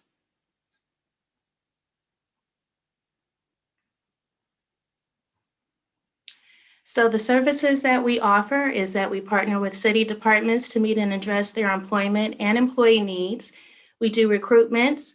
We also oversee employee and labor relations, employee performance trainings, and we also conduct investigations. In addition to recruiting the finest members to serve our community, we also need to make sure that they're healthy by administering our employee benefits through the medical, dental, vision, and life insurance programs, the 457, long-term disability, and the flexible spending accounts. We also protect the assets of the city, including our precious commodities, the employees, our finances, of course, tangible property like our buildings and our vehicles, and of course, our reputation. Please go to the next slide. Some of our accomplishments, the city has really mobilized in our COVID-19 response. Human Resources in particular has had a vital role in implementing the Families First Coronavirus Response Act. In addition, we coordinated the employee volunteers for the Richmond Auditorium Vaccination Clinic, which many of our departments had a part in implementing, And also we took a lead role in enforcing safety measures, guiding the employees, and holding COVID-19 prevention classes for all employees. In addition, even though recruitment really came to a standstill this fiscal year due to COVID-19 and the pandemic, we still conducted over 50 recruitments and we processed over 2,000 applications. And we successfully facilitated the recruitment and hiring of key vital department and division head positions in the Human Resources Department, of course, the City Attorney's Office, Public Works, and the Police Department. In addition, for our Employee and Relations Division, we provided required safety trainings totaling 97 classes, even during the pandemic via Zoom. And we also coordinated a multi-department, committee to overhaul our performance appraisal process. We are still in the process of doing that. And we implemented a multi-department employee recognition task force to create a robust, meaningful, and cost-effective employee recognition program to encourage employee engagement, productivity, and motivation. Next slide, please. Some of our opportunities and challenges: we have a lot of exciting and innovative programs that we are excited to introduce to you and to the city. We plan to leverage our power of technology and social media to accomplish our goals. We are going to modernize and streamline our human resources processes, procedures, and protocol. That will also include our onboarding process as well. And in addition, we are going to implement a management academy to develop more effective leaders by coaching and training them in order to encourage independence and confidence. We are going to, in addition, modernize our recruitment strategies in order to attract, recruit, and retain highly qualified candidates, and find more innovative ways to recruit and retain our public safety candidates, with an emphasis on recruiting candidates in protected classes and other underrepresented groups. Next slide, please. With that, I'm going to pass the torch on to information technology to Sue Hartman. Thank you for your time. Thank you, Sharon. Good evening, Mayor and members of the City Council. Sue Hartman, IT Director, and with me tonight are members of Team Awesome. We have Steve Furtado in support of business systems, Henry Lee in support of network and communications, Roy Evron in support of GIS, and Richard Lee in support of KCRT. Team Awesome includes 13 staff, full-time equivalents. IT's mission is to manage and maintain technology infrastructure that is secure, reliable, adaptable, scalable, and driven by best practices and technological requirements. Highlights include the IT department manages the network and communications for 47 sites, manages business systems and GIS for city departments, hardware and software for 700 desktops, 250 laptops, 450 mobile devices, and provides and maintains the open data platform internally and externally. We manage communications to the public through KCRT, print services, website, and social media. And then we collaborate with city and community partners to provide free internet in support of the underserved communities and youth education. Next slide. More specifically, IT supports virtual government and remote users and online systems with 200 Munis licensed users, 750 employee self-service users, and 170 Trackit users. IT manages and maintains 65,000 feet of city-owned fiber. IT supports and manages the leases for cell towers on city-owned property with an upwards of $200,000 in annual revenues. Next slide. GIS services are web-based, including mapping applications that are a series of web-based applications that enable the public to view and query information relating to properties, zoning, major projects, and other spatial data of interest. Geodatabases that include creation and maintenance of the enterprise geodatabase. Map creation project support includes the creation of digital maps based on user input and guidance, and hard copies of these maps can be produced as needed. Software updates and user support are ongoing. Next slide. KCRT services. Highlights include operating of a 24-hour TV station with in-house productions, including city council, news bites, and acquired programming. On-air billboards of city events, production of news bites, which is a magazine series that features selected events happening in Richmond. Recording and publishing of selected community commissions meetings on Zoom, and photography, including drone footage. Next slide. Fiscal year 2020-21 accomplishments.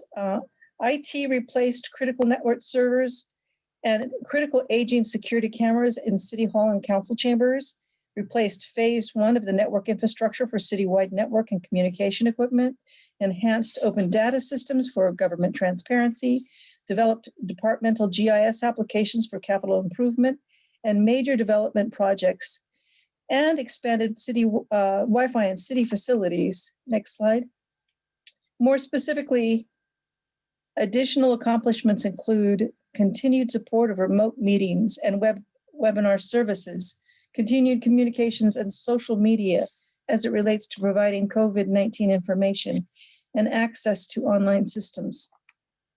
Next slide. For GIS accomplishments, GIS staff deployed an updated version of ArcGIS to the desktop and acquired updated aerial photographic coverage of the city through a collaborative effort with the county.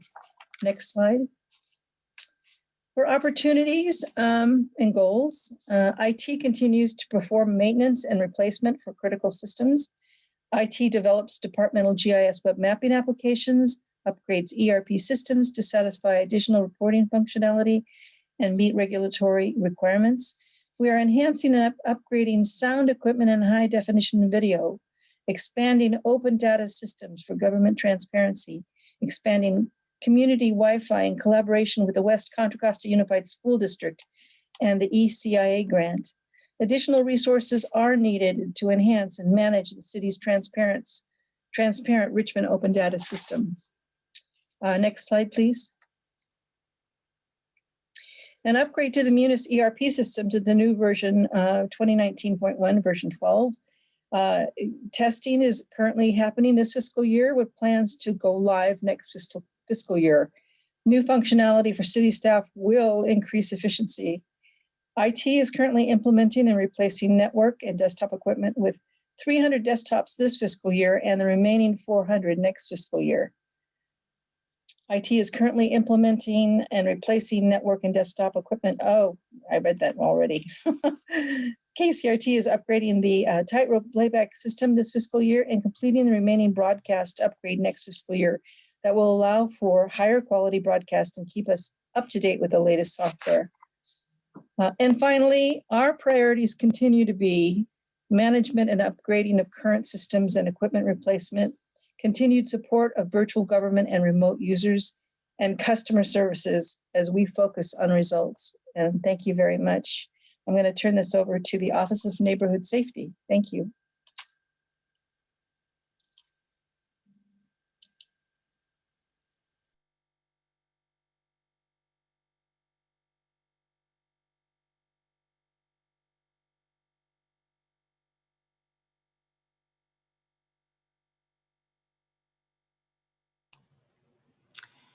So Office of Neighborhood Safety, is there, yeah, there we go. So we have someone, LaShonda helps them. I do, and I'm going to, I don't know if Sam Vaughn or anyone else is here, but I am going to, on their behalf, speak about the wonderful work of the Office of Neighborhood Safety. Next slide, please. So the services that the Office of Neighborhood Safety provides is that they're responsible for reducing gun violence, and they have two main strategies to accomplish this. They do street outreach. So they have members of their team that really go out and work with the young people in the community to provide information about opportunities and resources that are available and help them learn about and they learn about conflicts that are happening in the community to try and mitigate them before something happens. They also have an Operation Peacemaker Fellowship.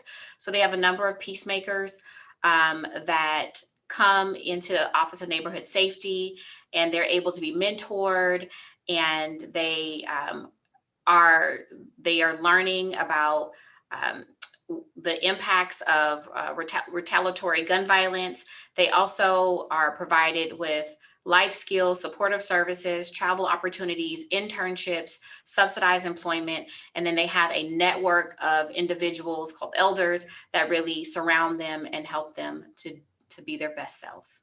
Next slide, please. Here are some of the accomplishments that the Office of Neighborhood Safety was able to do in the current fiscal year. So they do one-on-one intervention. And so, like I said, they have staff members that go out and interact with young people on a daily basis. And so they've done over 4,000 of those engagements. In terms of hours of street coverage, it's almost 8,000 hours. So that's really amazing.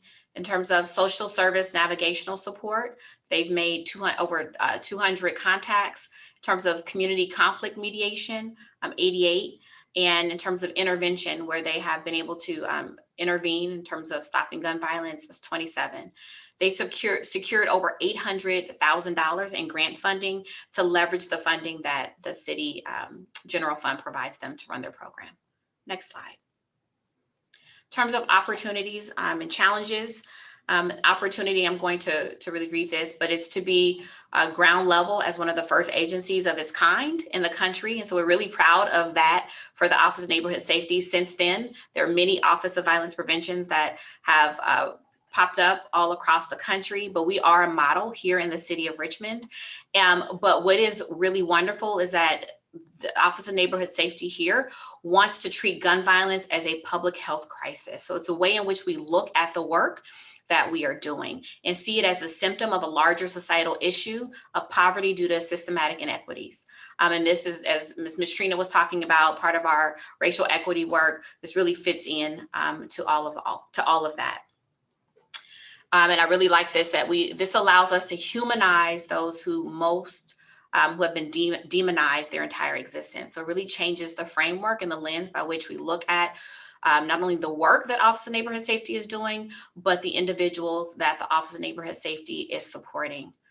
In terms of challenges is to change the systems, right?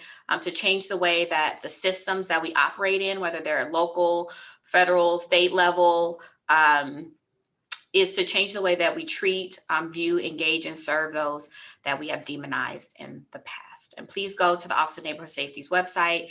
They have really great information about other work that they're doing, as well as some of the successes that they've had. Thank you. Turn it over to the fire department. Thank you, LaShonda. Good evening, Mayor and Council. My name is Michael E. Smith. I am the interim fire chief. Next slide, please. Our mission in the fire department is to protect life and preserve property. Next. We also prepare for challenges. We work with our community emergency response team, our CERT members who work with our community members in case of a time in which they can help their neighbors where we can't get there. We provide service on the water with our Fireboat Liberty. And we also prepare for the challenges of patients that are injured that need to be airlifted to a hospital. That's not our helicopter. I'd love to have one, but that's not ours. That belongs to Contra Costa County. Next, please. We are all hazards response organization. We provide services on the water. We respond to emergencies like cars into buildings, water main breaks, and we have a staff hazardous materials team. You see two of our firefighters in totally encapsulated suits there to contain any hazardous materials and prepared for disposal. Next, please. Our Fire Prevention Bureau is responsible for our life safety inspections. We do fire cause investigations, code enforcement. We do public education, and we mitigate fire hazards. The citizens, the visitors, and the businesses of Richmond can always be prepared for a caring, courteous, and competent response from our folks. Our fiscal year 2020-2021 accomplishments: when our city manager, Laura Snideman, opened the EOC due to COVID, our emergency services manager, Genevieve Pastor Cohen, helped to manage it. So we helped to manage all of the activity that was in the EOC to prepare the city to cope with the pandemic as it came to be about. Next, please. Some of our accomplishments. Our EMTs were trained to be COVID-19 vaccinators. They provide vaccinations at sites, at walk-up sites, at drive-by sites. We worked with the Medical Reserve Corps to help to give those injections. Even in mutual aid, we worked in the COVID area. We sent 4 of our firefighters down to Santa Monica to help out in a hospital while the pandemic was at its height. And we did respond to wildland fires as we normally do every year. This one was down in San Bernardino County. Some of our accomplishments is our community emergency response teams. We have several of them that have been organized, and we really emphasize the community emergency response teams because if we were to have a major earthquake, we do recommend and advise people that the fire department may not be able to get to you for up to 72 hours. So we recommend that every citizen has enough food, water, emergency supplies, and I would encourage you to form a community emergency response team, a CERT team, so that you and your neighbors can work together so that you can help each other until such time as our emergency services can get to you. We also train in first aid. Next. We published a wildfire preparedness and evacuation guide that is on the city's website, and it was published in both English and Spanish to help our citizens be prepared for wildfires and tips on evacuating if necessary. We conducted annual enforcement of vegetation standards in areas of high risk for wildfire. We required property owners to maintain a clearance. It's very important that our property owners do keep their areas free from debris and dead vegetation in case of a wildland fire. We had 4,000 plus properties that were visually inspected by our fire engine companies, and violations were referred to the fire prevention staff to handle at that point. We have some opportunities coming up in this fiscal year where we can improve our communications, both in a dispatch facility, on the receiving end, in our fire equipment, and through the hardware that is going to be necessary in the fire equipment. Our challenges, we want to develop shared resource agreements regionally. We often work with other fire agencies as we come together for a fire, earthquake, or other types of emergencies. So it's important that we build some regional agreements. We want to pursue a regional training facility. And here in Contra Costa County, on the west end, there is not a regional training facility. And I think that we have the perfect opportunity to work with the agencies that are near us so that we can provide that training facility so we can come together to train together to do the things that we need to do in an emergency so that we can train and be prepared for those when those emergencies do occur. And we want to engage in modern fire recruitment efforts to attract talented and diverse group of trainees that are representative of this community. And now I'll hand it off to Public Works. Good evening, Mayor and Council members. Joe Leach, your Public Works Director. Thank you so much for the opportunity to present, which what I believe, and I'll put it right out there, completely biased, is the best department in the city. As I think of a sports team, And I think of all the components of a football team and the various units, I kind of equate public works as the offensive line. Without the offensive line, the quarterback goes nowhere, wide receivers go nowhere, running backs go nowhere. There's no success in the team. So I just want to walk through a few of our divisions, some of the challenges we faced, and I believe a significant amount of opportunities. Next slide, please. Streets Maintenance Division. You'll see them both tearing up streets and fixing them. We've done 12,000 tons of asphalt this past year. We're working, I say working, we'll get to the challenge component of keeping the street sweepers on the street.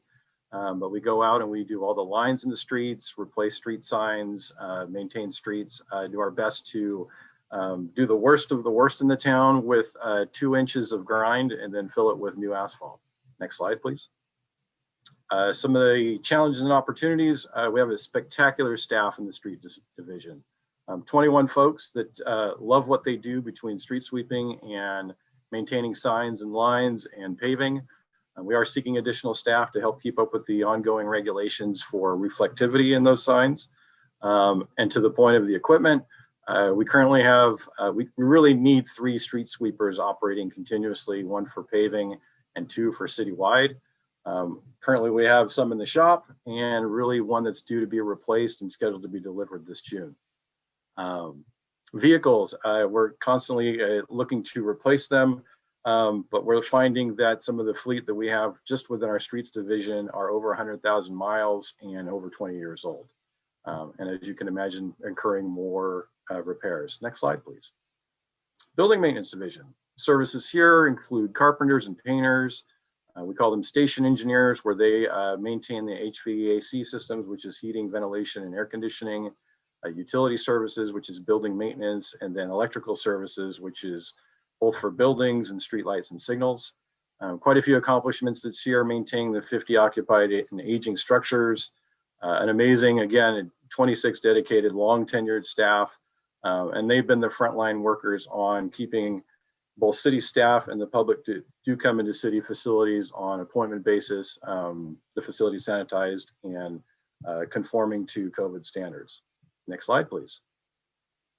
Some of the challenges that we've seen and opportunities, again, dedicated staff in the 4 areas, seeking additional staff for the stationary engineers.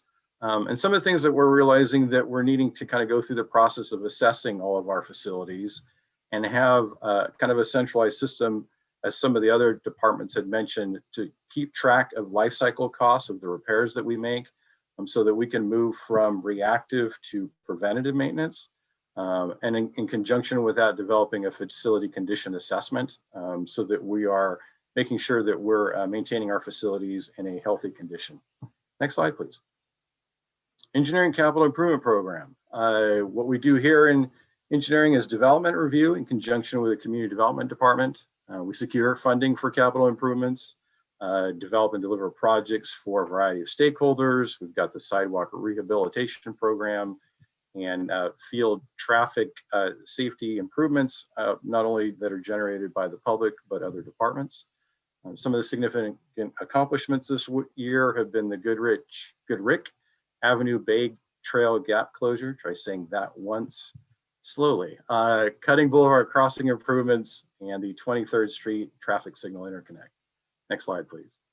Some of the staff that we're looking for: additional senior civil, filling some of our vacancies and some additional admin support, staff augmentation, as we have some vacancies and significant demand of projects. We will be looking at additional consultants to help manage those projects and usher them through the design process and through construction. Next slide, please. Fleet services. They service all of the city vehicles, from police, fleet, fire, all of their apparatus that we can maintain within our facilities. Public Works, the Recreation Division, pool vehicles. Those aren't vehicles that go into the pool, that would be pool vehicles that are used by a variety of departments, just to clarify.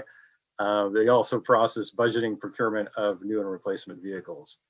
Some of the accomplishments this year, again, quality staff, 9 technicians, a superintendent, and admin support.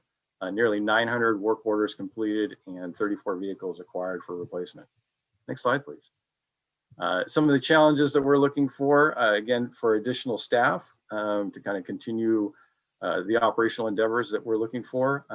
And if you've ever been to the courtyard, they are in significant need for some, I would say more than TLC, there's some renovation needs that are required in some of the bathroom facilities there. In addition to that, we're looking to modernize and update our fleet management software so that we're making sure that we're tracking maintenance that's being done to specific vehicles on a timely basis. Next slide, please. Parks Maintenance Division, overseeing 60 parks and significant miles of median and right-of-ways and greenways and paths. Kind of the thing that really stands out is over 40,000 trees. We have an urban forestry management plan that we oversee. Accomplishments, we've done all of this with 16 general fund staff, 9 Hilltop LLMD is the landscape lighting and maintenance district, 7 for the Marina Bay, 3 administrative staff. We've managed Prop 68 park rehab grants, which includes Harbor 8 Park for $8.5 million, and then the Borman Park for $4.2 million. We're actually in the bidding process for the MLK Junior Turf Replacement Project that's being funded through both the NFL and Community Development Block Grant. Next slide, please. Seeking additional staff to kind of help our endeavors in that department. Similar to fleet and facilities, we are looking for a facilities kind of customer engagement platform to help manage expectations for the public. There's a variety of those in the industry that we'd like to see kind of begin to be incorporated so that when people do make complaints, there can be some interaction between those who are seeking attention on a facility and staff, and they can tell them what was done, how it was done, when it was done, and there's opportunities there. Some of the challenge that we continue to face is the herbicide ban. I know that's been a policy that was adopted by the council several years ago, but that kind of does present a challenge to staff to keep up with weeds and the management of weeds, especially when we have kind of interspersed rain, as we did at the beginning part of this year. And then just facilities vandalism and aging infrastructure. That's kind of an ongoing challenge that, that many of the divisions face. Next slide, please. Abatement Division, a lot of collecting of illegal dumping, citywide, right-of-way vegetation management. Recently, we posted something, an aerial, a drone shot of some of our staff working on Richmond Parkway on our Facebook page, dealing with homeless encampments like graffiti abatement. Some of the accomplishments, again, this is done with a very limited staff in respect to the enormous need. 10 staff, nearly 13,000 locations, greater than 2,500 tons of debris, almost 2,000 tires, and nearly 3,200 mattresses. Next slide, please.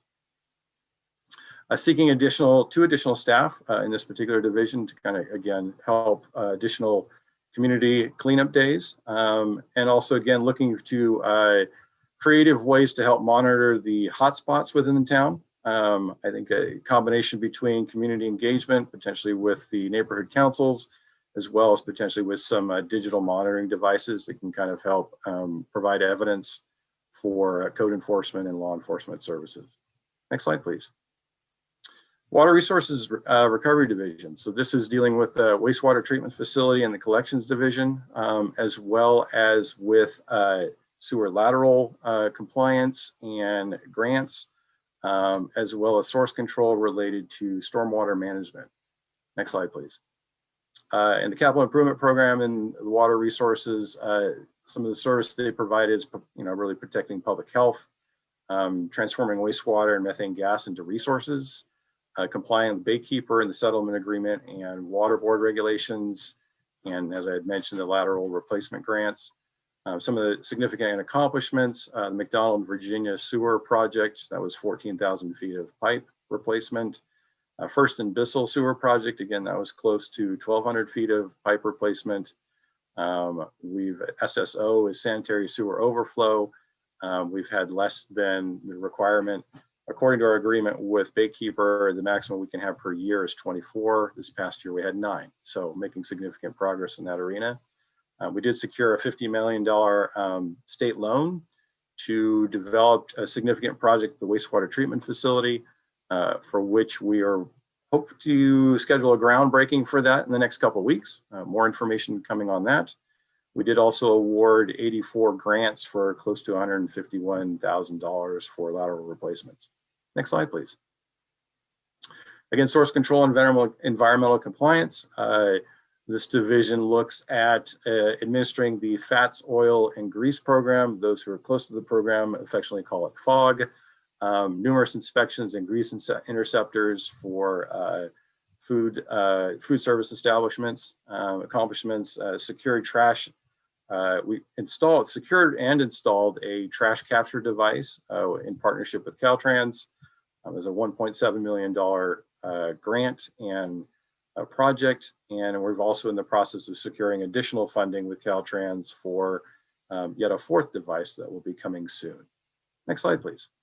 Some of the challenges: seeking additional staff, both a senior civil engineer and environmental inspector, and kind of just infrastructure in general, aging infrastructure between the wastewater treatment facility and the collection system.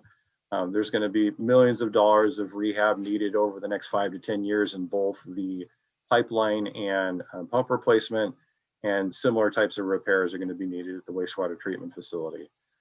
Some of the challenges that we'll be facing is the current rate structure expires in 2025.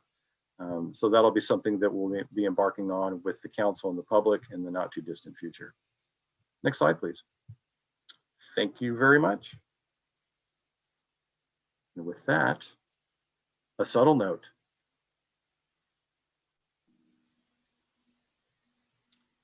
Good evening, Mayor, council members. My name is Lena Velasco. I'm the Community Development Director. And as part of community development, there's 4 main divisions: planning, building, housing successor agency, and code enforcement.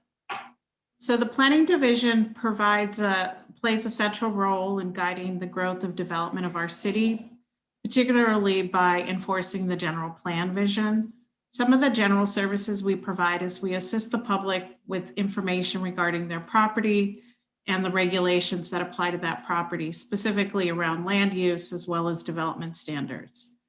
The planning department is also responsible for long-range planning policies and plans. So for example, the city is required to update its housing element every 7 years to address the regional housing needs allocation. And so the planning division assists in that process. We also evaluate development projects, including providing support to the Design Review Board, Planning Commission, as well as the Historic Preservation Commission. The planning division also provides environmental review for development projects, and not just for private development projects, but also supports that for city development projects. Next slide, please. Some of the accomplishments of this fiscal year includes that we've already approved 30 accessory dwelling units. We've received 337 applications, of which 266 have approved projects. We also started, as part of COVID, an online application submittal, and as you can see, the majority or now more than half of our applications are being submitted online. In addition, we've received 2 significant grants to do community planning efforts. We received $310,000 for SB2 funding to prepare a form-based code, as well as $500,000, which we'll be using for the Hilltop specific plan. This year, we were also able to align our accessory dwelling unit ordinance with recent changes in state law. We also worked on updating the inclusionary zoning ordinance, which also included adopting a non-residential linkage fee. And we also updated the CEQA guidelines to address SB 743, which replaces vehicle miles traveled over level of service as the metric for impact determinations. Next slide. Some of the opportunities and challenges for the planning division is we do also need increased staffing to meet the demand for services, particularly as we're getting ready to embark on some significant community planning efforts, which includes the housing element update, as well as the Hilltop specific plan. So we are close to reaching full funding for the Hilltop specific plan. We have an application pending, which we received news today that we are being recommended for funding. We also need to continue to update our city regulations to align with recent housing law changes, including density bonus law, as well as adopting objective design standards. One of the things too, as staffing and demand for city services and other priorities, maintaining a presence and participation in regional meetings will continue to be a challenge. Right now, we're able to do it as we are able to do remote meetings, but if that transitions back to in-person, it will become more of a challenge. Next slide, please. So the building division, we review projects or construction projects for compliance with the California Building Standards, the California Health and Safety Code, as well as the City Municipal Code and any local amendments. Some of the general services is we, educate the community and customers about the importance of obtaining permits and meeting requirements. We review plans and also provide inspection services related to those projects. We also administer the residential rental inspection programs to ensure minimum housing quality. And we also track complaints and do inspection and enforcement related to unpermitted construction, as well as complaints regarding habitability of units. Next slide, please. Some of the accomplishments thus far is, even though our services have been limited to online as well as by appointments, we've been able to maintain all services, including inspections, plan review, and it's all mostly electronic now, unless somebody requests to do in person, but that's very limited. We've issued 2,395 building permits. We completed 5,371 plan reviews, have done over 7,000 permit inspections, and we've also completed almost 3,500 rental inspection program. And we've also, received complaints, and we've been able to resolve or close most cases, which has included over 504 associated inspections. And these are just building code complaints. Next slide. Some of the opportunities and challenges, as many have said today, staffing continues to be a challenge. So we are expecting in the next couple of years that there are some retirements. And so we'd like to hire one to just meet demand, but also to train future staff. Next slide. And here's just some photographs of some of the development projects that are currently under construction and some recently completed, including tenant improvements for Amazon, new industrial warehouses, as well as residential projects, both affordable and market rate. Next slide. Code enforcement services are mostly related to enforcing provisions of the municipal code, as well as implementing the city's cannabis permit program.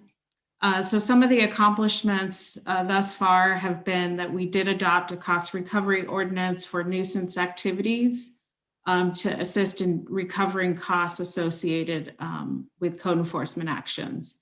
In addition, we have implemented the cannabis business permit program, and this is an additional to the use permit requirement for cannabis activities. The receivership program, which is done through code enforcement with outside legal counsel, completed 2 rehabilitations, and those 2 units have been sold for housing. We are also working with the Richmond Community Foundation on the social impact bond, which is the Richmond Rehabilitation Program. And they also completed 2 successful rehabs, and those properties have now been sold and put back into use. In addition, code enforcement conducted 456 initial inspections and 608 re-inspections. They've issued 334 notices of violations, 116 administrative citations, 4 abatement warrants, and 4 abatement cleanups. And they've also issued 112 vehicle abatements with the intent to tow notices. And this is on private property.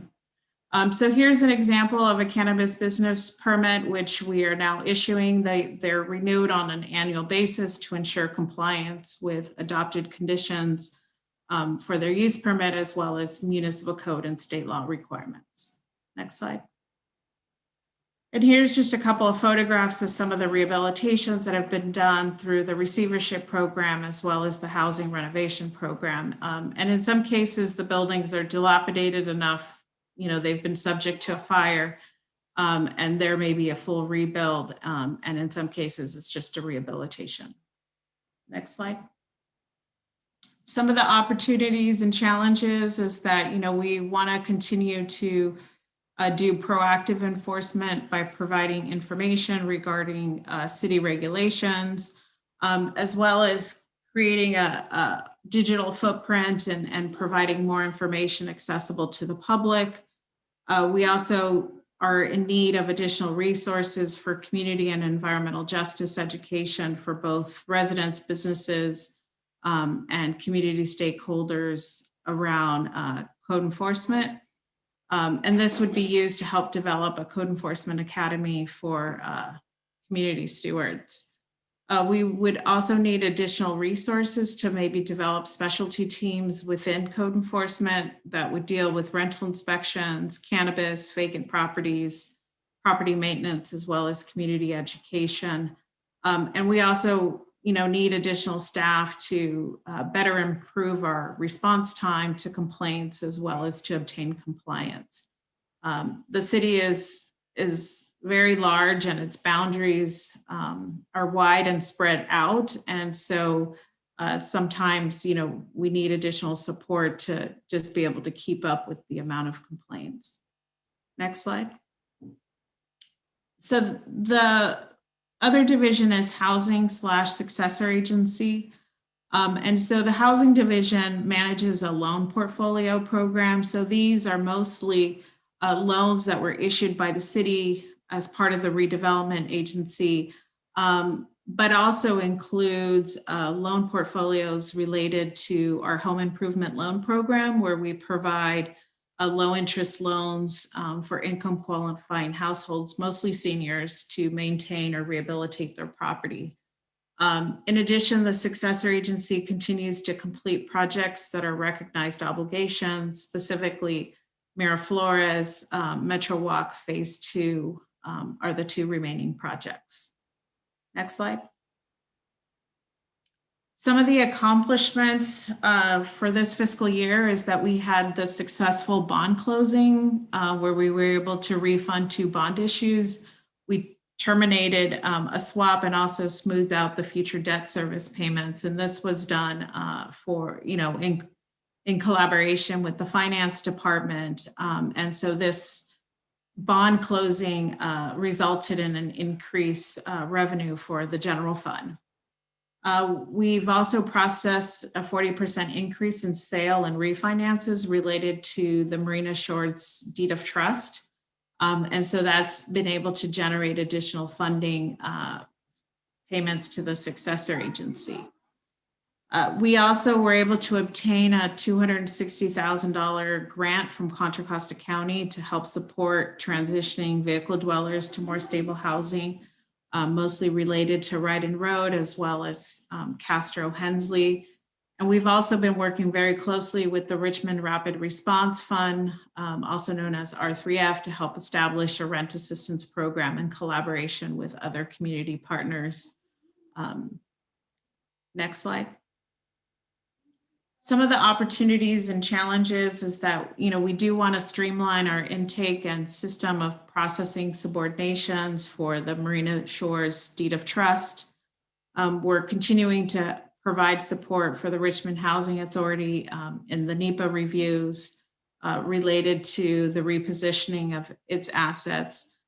We'd also are working on establishing fees related to our services, and guidelines for the city's inclusionary housing ordinance, and working to seek funding to establish a homelessness strategic plan. Next slide. Okay, with that, I will pass it on to community services. Thank you. Thank you, Lena. Mayor Butt, members of the City Council, I'm Jim Nantel and delighted to be with you again tonight. As the old adage says, you save the best for last. I guess we'll let you be the judge of that. This is the Community Services Department, and I am the Interim Community Services Director. We are a combination of divisions that are all about enhancing the quality of life for our community. As the City Council knows, in January, we lost the services of our department head, Sal Vaca, when he retired in January. He served the city for 30 years and built a nationally renowned workforce development program. So in honor of him, we would like to start our presentation tonight with Jill Perry, our finance manager for our Employment and Trainings Division. Good evening, Mayor and Council members. I'm Jill Perry, the Finance Manager over Employment and Training. Employment and Training is organized into 4 divisions. Next slide, please. Richmond Build Construction Skills Academy is a pre-apprenticeship program and works with the trade unions to get graduates placed in good paying union jobs.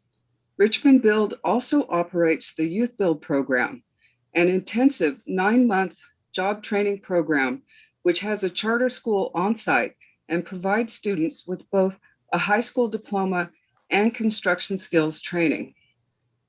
Funding for Richmond Build is provided by grants from Department of Labor, EPA, California Employment Training Panel, and various foundations. YouthWorks offers employment and soft skills training for youth, operates the year-round employment program and work experience programs for youth with disabilities, as well as the Summer Youth Employment Program. Only the Summer Youth Program is funded by the City of Richmond. For all other programs, funding is received from various federal pass-through and state grants. Richmond Works provides services for both job seekers and employers, job training programs, in-house skills training, assistance with unemployment and disability claims, and is designated as a local workforce development area and receives funding from the Department of Labor Workforce Innovations and Opportunity Act and various state grants. The Richmond Workforce Development Board provides oversight and guidance.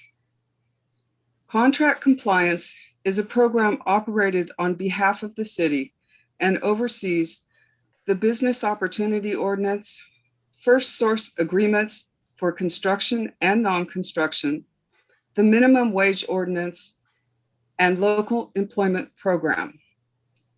Next slide, please. During this pandemic, the Richmond Build Construction Skills Academy has graduated 3 cohorts and maintained an over 80% placement rate of graduates into union jobs with the carpenters, laborers, iron workers, heat and frost, plumbers, and steam fitters unions. During this pandemic, YouthWorks successfully operated the Summer Youth Employment Program and Summer Training and Employment Program, otherwise known as STEPS, placing 175 youth into meaningful work experiences, primarily all live and in-person following CDC guidelines. During this pandemic, Richmond Works applied for, received, and spent over $1 million in COVID-19 specific grant funds serving Richmond residents impacted by the pandemic. At many points during the pandemic, the Richmond Works America's Job Center was the only place open for job seekers to take typing tests and receive in-person services. Next slide, please. Our biggest challenge has been the spike in the unemployment rate because of the pandemic, which was at 18% a year ago. An ongoing challenge are swings in available grant funding, which impact our service levels. The city's subsidy of their internal service costs help us to stay competitive when seeking grants. We also use that as a source of match to various grants. Employment and Training is committed to continuing to design innovative programs and to reach and serve community residents who face barriers to employment. Next slide, please. I'll turn it over to the library. Good evening, Mayor and members of the City Council. My name is Leah Clark. I am the Administrative Services Analyst for the Richmond Public Library. Next slide. The Richmond Public Library empowers, enriches the community with information and access to resources. Our other half, LEAP, raises a level of literacy among Richmond residents by providing programs to teach a variety of necessary skills. Like many other city departments that were forced to close their doors, library staff worked diligently to a new way of business. COVID closures did not prevent library workers from serving the Richmond community. Instead, closed physical space fueled significant innovation and opportunities to assist and support patrons and students. Next slide, please. Although the library was closed to in-person visits, we made sure patrons were able to access resources and programming in a safe way by implementing tableside pickup, which allowed us to circulate thousands of books, magazines, DVDs, to-go craft, and STEM kits. We converted all of our story time and children's programming into virtual programs through Facebook. We increased our e-resources to include e-magazines and created a partnership with local schools to share our digital collection with their students. We also subscribed to an online tutoring service that provided live sessions with real tutors for students in K through 12th grades. We also started a digital device lending program, which includes Wi-Fi hotspots and laptop computers. And thanks to another grant from the California State Library, we will be expanding this collection with additional devices in the near future. Most of the city knows that on April 26th, the main library opened with limited in-person service, which includes browsing for books, computer access, printing, and photocopying. Our other half, LEAP, moved all of their in-person instruction, which includes English language, basic literacy, and GED, to virtual classes via Zoom. For students without access to a computer, packets of study materials were mailed to them, and students worked one-on-one with their instructors over the phone. With over 130 students participating, LEAP engaged a group of selfless community volunteers to assist with remote tutoring. LEAP also created a way to host GED exams in a safe and socially distant manner that allowed over 20 students to graduate the program. LEAP also partnered with the Bay Area Rescue Mission to offer their classes to their clients, as well as raise money to purchase 12 more scholarships to the Career Online High School and purchase 25 tablets with enabled Wi-Fi hotspots for students to use at home. Next slide. At the beginning of the next fiscal year, LEAP will lose grant funding that paid for 2 volunteer learner coordinators. These coordinators work directly with students to ensure their success in the program. When deemed safe, the library wants to restore in-person programming and resume our pre-COVID open hours, including the reopening of our branch libraries. We are excited to connect with community partners, including senior centers, Head Start, preschools, the West Contra Costa Unified School District, and many other community-based organizations.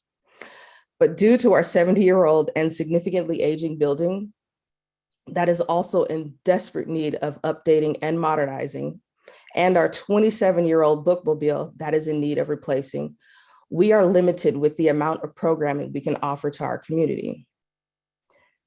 I'd like to thank you for your time, and next up will be Rajna from Community Services.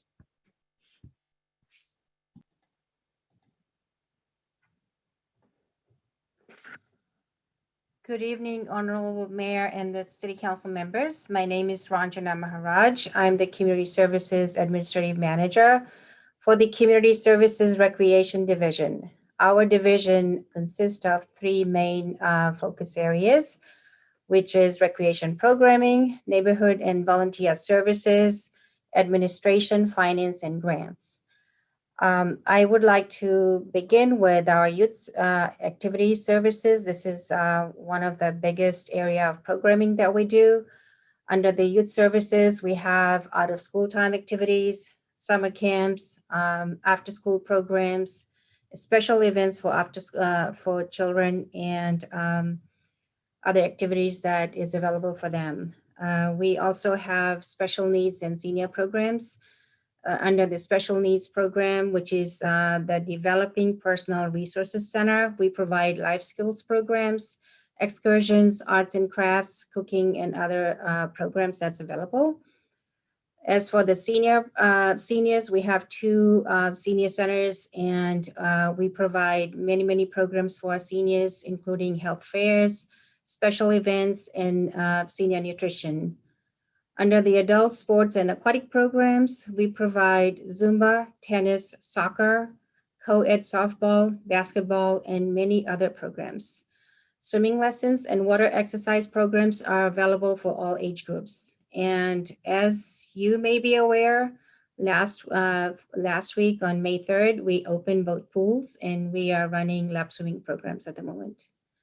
We also have another component to our division, which is called the Neighborhood and Volunteer Services, under which we provide Love Your Block beautification programs, Adopt a Senior program, Tool Lending Library, and we are about to add a component of mobile tool lending library. Next slide, please. Under our accomplishments, we were able to continue virtual programmings for especially the youth through the after-school program and summer camps. We also continued virtual programming for special events and contests. These contests was around the times of special events such as Halloween, Easter, and Christmas.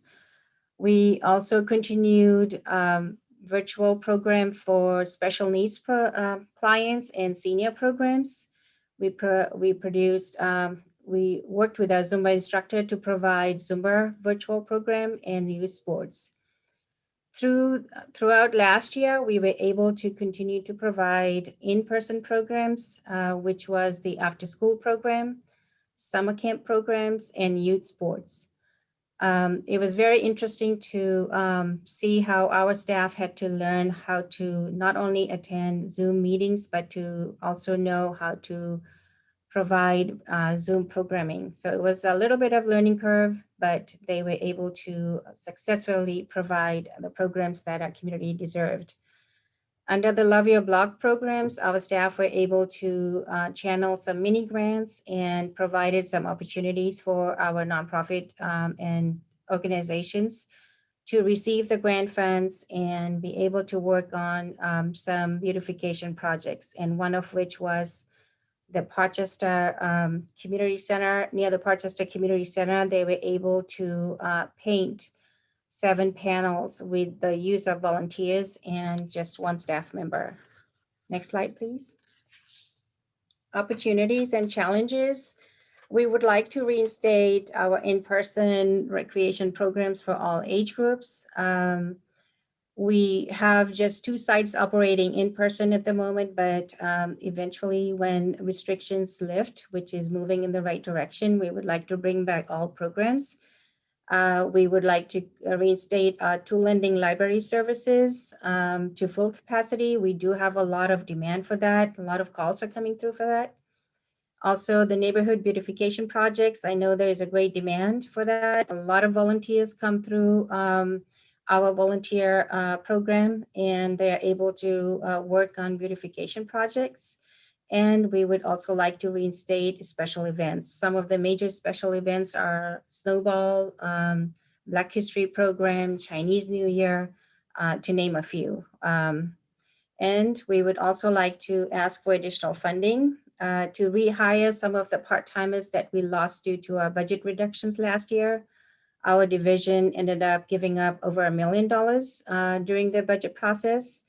And we would like to rehire some of us part-timers back, and to also reinstate some of the funding for supplies to support the recreation programs. And the tool lending library, which was started through crowdfunding, we would love to be able to replace the tools and have some maintenance for some of the most in demand tools. Next slide. That's the end of my presentation. Thank you for your time. Good evening, Mayor and members of the City Council. My name is Lori Reese. I am the project manager in the Transportation Services Division of the Library and Community Services Department. And our mission in this division is to ensure sustainable transportation through the development and services that offer and promote access to mobility options for the efficient movement of people and goods throughout Richmond, connecting to the region. Next slide. The services that we offer, and these are just a few, given the amount of time that we had here this evening, are DC fast and electric vehicle charging stations throughout the city, ride share and car share services, bike share services, parking, residential parking management services, the paratransit program, which was renamed to Our Transit, and then of course, working with WIDA for ferry terminal, ferry service, and to promote that.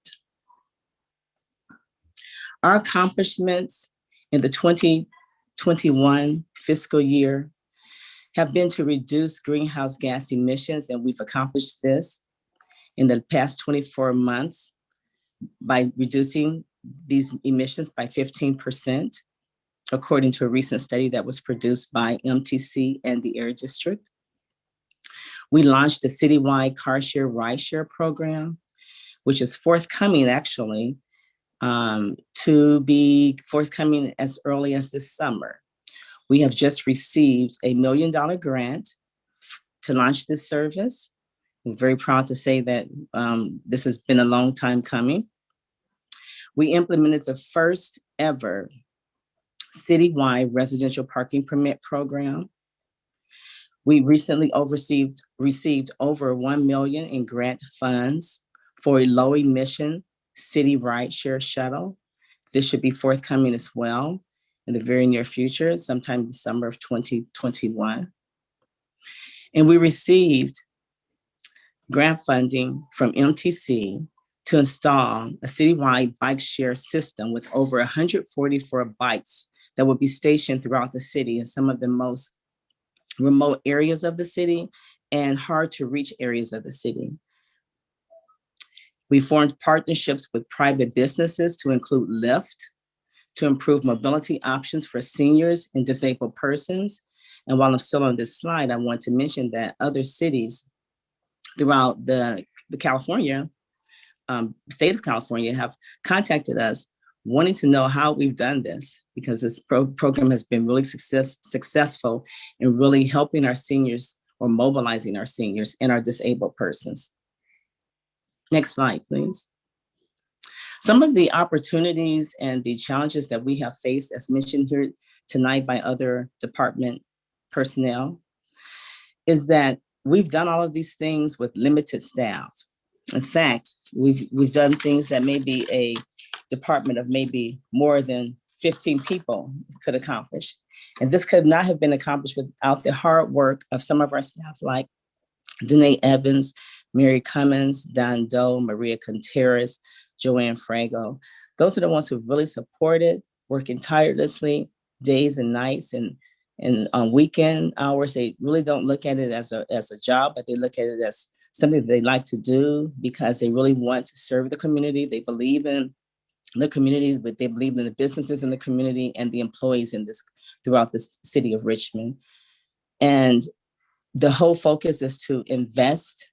We want to lead and invest in the development and employment of these innovative practices, which we have led, as represented through an APA award that we've just received for a ferry to bridge complete streets plan that was just adopted by the council. We also are leading through the first mile, last mile strategic plan. These are all mobility options that will help improve the safety and mobility and ridership for our residents and for businesses and employees here in the community.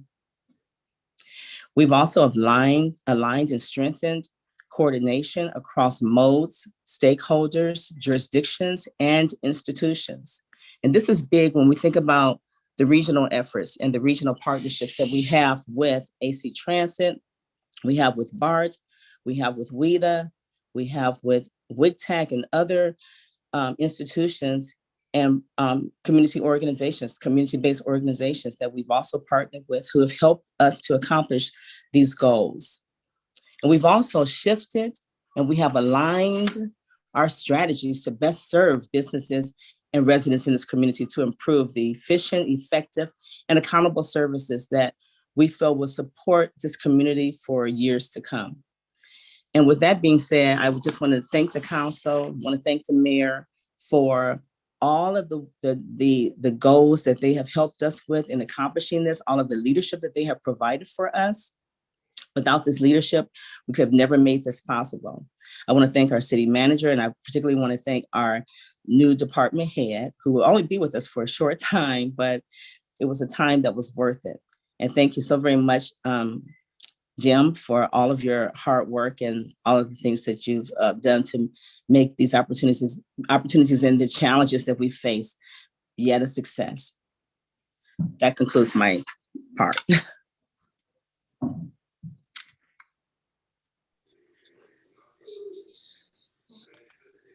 So thank you, council. We, again, we're really excited to share with you all of this great work that all of the hardworking folks here have been able to do over the past year.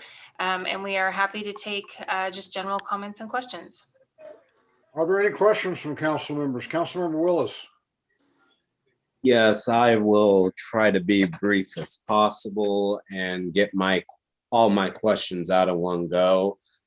First of all, I just wanted to acknowledge all the city staff, city manager, and attorney for running the city and taking on such an undertaking during an unprecedented global pandemic that shook the entire world. And especially for the city manager only being there for 4 weeks, and this is the first thing she had to do with. I commend her, and I also am glad that she didn't run away. So thank you all for working on such limited resources to help serve our Richmond residents. A few questions that I had and comments, and these can be answered either publicly or just with me one-on-one. One thing that I would want to see is there any plan for translation? Because I know recently, including yesterday, there's just been complaints of folks showing up and needing translation and needing to do public comment. And considering we have a huge population of the community that is Latino, it would seem good to add some sort of translation services into our budget, if possible. On the public works end of things, I wanted to see what the city could do creatively to link in with the West Contra Costa County Unified School District, please excuse me, and also the or just any type of volunteer programs of opportunities, especially with some of our abatement issues that we have in constant illegal dumping. It would seem like a good idea to see if there's any volunteers or programs we could do to get people to help our everyday city workers, because with limited resources and limited staff, it's unrealistic to think we're going to make that big of a dent just on our resources alone. So thinking of creative opportunities to get volunteers looped into these issues as well. And our landscaping, I know there was a public comment last week that talked about goats, and I know I've seen them at Point Pinole and our other regional park districts to be able to do landscaping, including with fire prevention. So seeing like what creative ways we could plug in and work with folks that have that capacity as well. And I am actually blanking on a few other things, but those are just some initial impressions I have. And I thank you all for a wonderful budget presentation. It's hard to get everything out because it was so much information, but as time goes on, I know more will come up. But those were my questions and comments. And thank you once again for an informative presentation. It's exciting. Great, thank you. Well, thank you for that feedback. And I know one of the things that I've been learning about this year is what the council has referred to as a budget checklist. So this kind of feedback that you're providing right now is super, and we are happy to take all of this feedback tonight and take another look at we finished building a balanced budget and be able to provide further information and comment at a future meeting. So we'll just go ahead and I've got several folks who are helping me take notes, and we'll continue through that with the next council members. Other questions or comments from council members? I don't see anybody. Councilmember Jimenez has a virtual hand up. Say again? Councilmember Jimenez has her virtual hand up. Yeah, go ahead. Yeah, thank you, city manager, and thank you every department head and staff for doing these great presentations and putting the time and allowing us and the public to know about the services, the accomplishments, the challenges, and the opportunities. It was a lot of information, so I appreciate that. I have some couple of comments and maybe questions. One thing that I know, like this has been a challenging year with the pandemic, and for the services, for the staff, for the city, but as well for our community. And I wonder if there is a needs assessment that is going to be into what are the services needed in the community, especially in this time, and then as we started coming out of the pandemic. So what is that needs assessment that is going to be reflected into each department budget for to know what are the services that are needed. And then I have some couple of questions. I will follow up because I don't want to take a lot of time, but it's in terms of, I think like, I would like to see as we move into the budget that we can adjust the assumptions that we are having. So is more a reflection of what the reality is in revenues and expenses. When you also put the information about the vacancies, and sometimes it matches, sometimes it doesn't with the information that I had received from the staff. So I would like to kind of like go over with the staff around really the vacancies, because they are a discrepancy in what the information I have. So one thing that it will be good to have for a complete list is a complete list of the planned budget vacancies for the fiscal year 2021-2022, including, for instance, information on position classification, department, number of planned and budgeted vacancies, budgeted costs for each, including benefits, source of funding, if it's from the general fund or other, and a brief description why the budgeted vacancy is included in the budget. And again, this is kind of like trying to see more information about in terms of the needs. So what are the needs that the community has, and what are these, and then what are the staffing level that it could be needed for that. And I think, yeah, so looking forward to just kind of like also see the recommendations of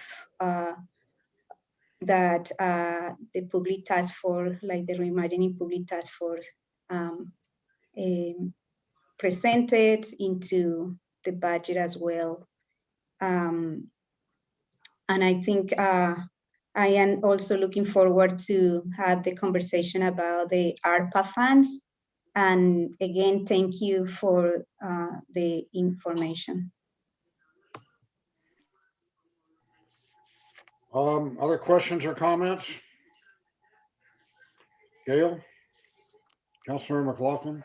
Yes, thank you. I want to thank staff also for those wonderful presentations and for all the work that you have done throughout this past year to keep the city going and keep community services going as best as possible, given all the challenges.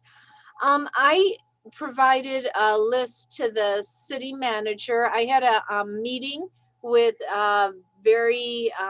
with a number of people from my district through the neighborhood councils that we have in District 5. And I submitted a list to the city manager and I saying you will review that. I just want to, maybe you could give me at some point a little checklist back as to addressing various issues. I want to state some of them out loud here, just so our community in District 5 knows that I have addressed this and I will continue to address the concerns that we have. So some of the concerns were that there's not enough internet for kids. And this was highly noticeable during the pandemic because of the need to go through Zoom and such. And so one of the suggestions that I have, and maybe this could, and I believe others on the council may have similar suggestions along this line, maybe using ARPA funds for this, is to have some kind of citywide broadband service or something that really allows community neighborhoods that aren't always, you know, in a position to provide the expense of broadband service for their children and themselves. And also, you know, hardware, computer, we need to make sure we have those available for our community that can't afford to. I know we in the past would recycle city computers through a program for the community. Once, you know, although they would be in good condition, but not quite good enough condition to serve for city staff. So that's something that I wanted to bring up. Other concerns, and I'll just go through this list pretty quickly, are recycling. People want to make sure that recycling is being addressed in an appropriate way by those who are collecting it, you know, Richmond Sanitary. Illegal dumping continues to be a big concern citywide, but District 5 is raising it loud and clear. Paving, curbs need repair, sidewalks need repair, senior care and senior centers. We, you know, maybe you could let me know when I finish here, city manager, when both the Annex Senior Center and the Senior Center at Civic Center will be reopened, if you have that information. Community Center, the Booker T. Anderson Community Center needs to be repaired. We need upkeep of our parks. I'm just mentioning a few of these things. There are a lot of abandoned cars. That's a code enforcement thing. I hear the need for more staffing in so many of our departments. Better lighting is so important. Youth programs, and I know we have the Department of Youth and Children and Youth. We need, let's see what else here. Oh, the idea is, do we not have a library director at the current time? Is that correct, city manager? We have, with the new model that we that came into play early last year with the new organizational structure, there's division managers, and we're in the process of aligning those through our class and comp study into what they actually, the title and all of that and kind of thing. So we do have somebody who's in charge of the library, and we are working towards getting that to be a permanent structure. Okay, because somebody was mentioning the need for a national search for a library director, but it sounds like there is That's Jake. someone. We have a great person who's managing our libraries right now. Okay. I mentioned code enforcement, illegal dumping, homelessness. Our unhoused community continues to be a big concern for our community at large. And it's really, really important that we have grass cut and things like that. And I've had the opportunity to engage with the new Public Works Director, Joe Leach, and he's been very responsive. I really appreciate that for the concerns that I put into his hands individually, and perhaps some of these concerns that I sent to you, City Manager, can be, if they haven't already been put into his hands as well as other department hands. So one final thing I wanted to mention, and I saw that, speaking of the library, I know LEAP is also a part of that overall department or division. And LEAP is just such an incredible program. And I saw that there was a request for more staff for LEAP, because I know Abigail Sims, I think, is the only person in that department. I think she had an assistant at one point, but no longer has one. I could be a little wrong there, but I do know more staffing is needed. So those are some of the concerns. And like I said, there were far more, and I put them out in a list. If at some point you and I could either talk about it, City Manager, and get a little sense of, how many of these things, some of them weren't really budgetary issues, but just concerns of an immediate nature, like, can you get somebody out and fix this sidewalk? Somebody's going to get hurt.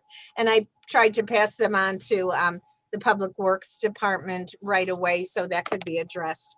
So I think that's all I have.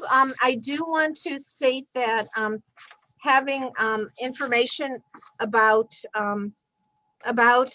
the right assumptions, and I know Councilmember Jimenez mentioned that, and one of the key ones that I want to highlight or reiterate that she already iterated in terms of the CalPERS projections. I know the city used one assumption, and CalPERS generally uses another, and it might yield a different result. It will yield a different result in terms of the city's budget in general. And so I would like to see that and how that plays out in the overall budget. So that's it for me.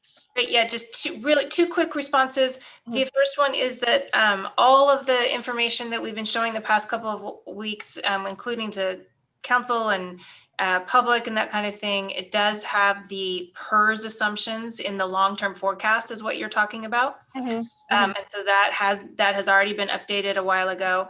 And we are trying to continue to follow all of the health guidelines and county orders and state orders and everything like that. So we have not yet been able to establish a date when it would be safe to reopen the senior centers. Okay. But And they look at it frequently, and have been doing other kinds of checks and that kind of thing as much as they can.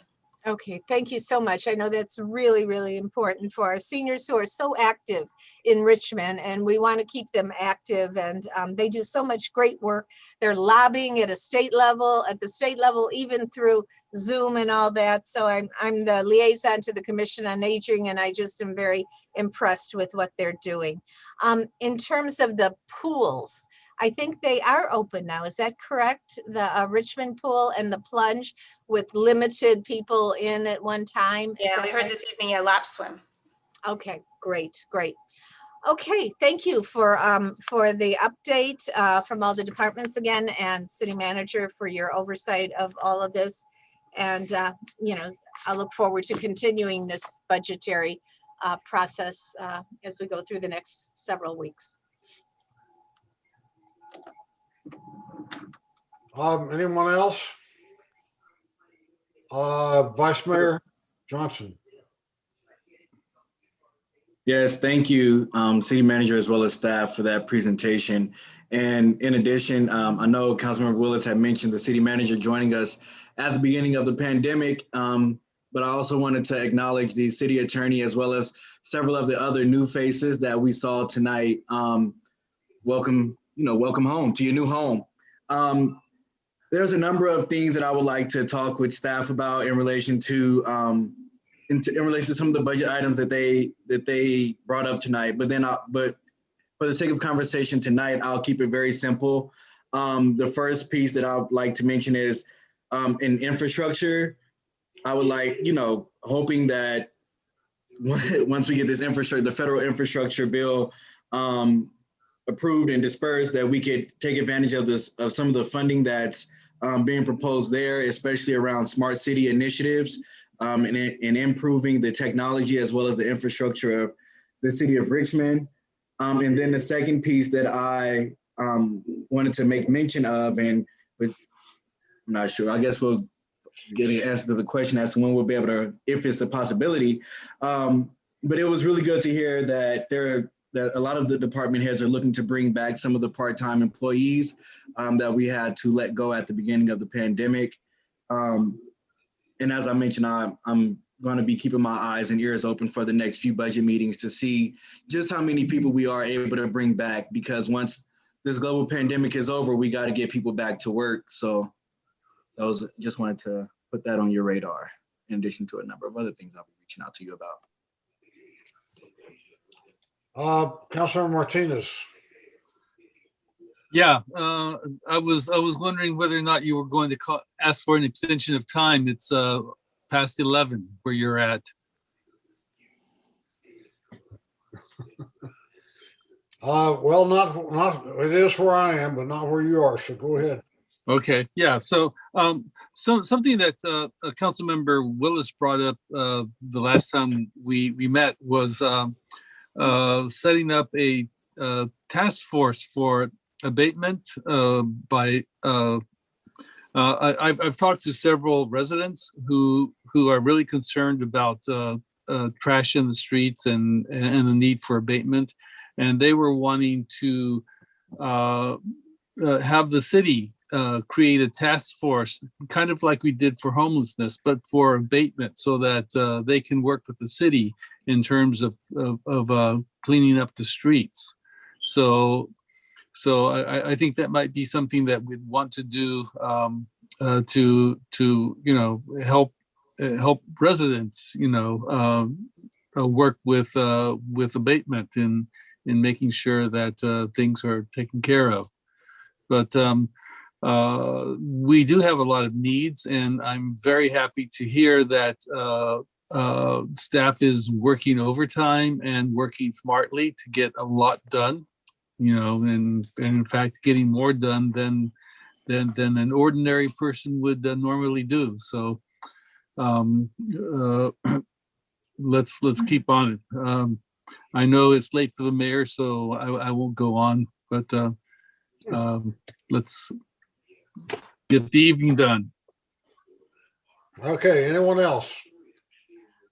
Well, I've had my hand up for quite some time, and I'm not sure you are understanding the technology. In the corner of each photograph, there's a yellow hand when people want to speak. And I don't know if you see that. It's not showing up on my screen. I don't know why. Okay. Yeah. Well, Claudia's hand is up also. But anyway, I just want to respectfully recognize the city staff in their presentation. And what they are doing is exactly following the charter as it relates to the various departments that we oversee. And I thought I heard staff being very supportive of additional staffs in reference, at least the council, additional staff with reference to improving and continuing to work and do the job that this city expects our departments to do.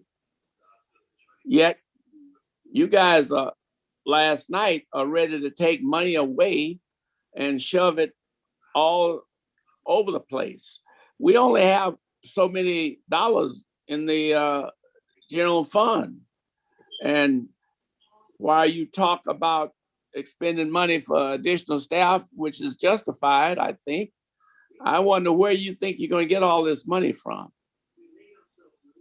So I hope that you are sincere in wanting to continue to provide assistance to the departments like the recreations and the public works and a host of other departments. So I'm just going to have to wait and see, because there are priorities. And if you follow the charter, there are certain responsibilities that we have to do. And you guys are deviating from that charter and want to start spending money unnecessarily on mental health program. We are not the mental health department. That's the county's responsibility. And if I had an opportunity, I would have told you last night, you need to look at your county tax bill, those of you that pay property tax, and you will find that over 50% of that property tax goes to the county. That's their job with mental health programs. So I'll be speaking about this later on, but we need to take care of what the charter mandates us to do: public safety, public works, our streets, our recreation, our parks, our libraries, and those are areas that we are responsible for, not all these mental health programs. So that's my statement, and I'll wait and see how you're going to respond as we go down the road. Okay, anyone else? I'm not seeing that little yellow hand. So if you want to speak, please put your real hand up. All right. Okay, I don't see anybody else. Councilor McLaughlin. Unmute yourself, please. I saw Councilmember Jimenez's hand up. I don't know if that was from before or not, but she was before me. But if it was from before and she's not wanting to talk again, then I'll go. But I would like to defer to her if she Thank does. you. I just want not to take a lot of time, so public comments are allowed. But I just want to add that just kind of like I would love to have more information about the vacancies. So we have that, like which vacancies were frozen in the last budget and how many had been unfreezed. And again, I just want to just have more of like how long have this position been vacant, as we go to see what staffing is needed. That is an analysis for the need of these positions. It really needs assessment again. So I just stop there and I will follow up later. So Councilmember Jimenez, if I may, this is Anil Camelo, Deputy City Internal Services. We will certainly provide that to you. We will choose a date, say April 30th or thereabouts, and we'll give you the vacancy report as of that date. We'll also go back and find out in the current fiscal year if the positions were filled at any time during the last year. So we'll get that to you. Thank you. Councilor McLaughlin. Yeah, one thing I neglected to mention, a lot I neglected to mention, but one thing that I would like to add to some of the things I mentioned was the fact that people in my district in particular has a lot of neighborhood councils. Some of them are very small, some of them are large. There's about 7 or 8, I can't recall, but people are really wanting to stay in touch with what their neighborhood is presenting and in touch with what the neighborhoods across the city are doing and engaging in. So I recall that the city used to help with putting out hard copy newsletters by paying the postage and the printing perhaps.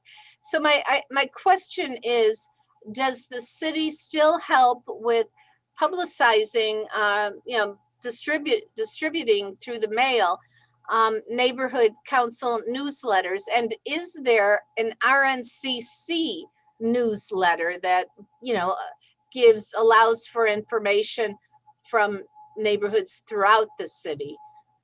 Is that still something that the city provides, covers the expense for? So I know that we have provided help with at least, it looks like we'll have some additional answers. We provided help with at least one hard copy mailing, particularly for a neighborhood council for cleanup in particular.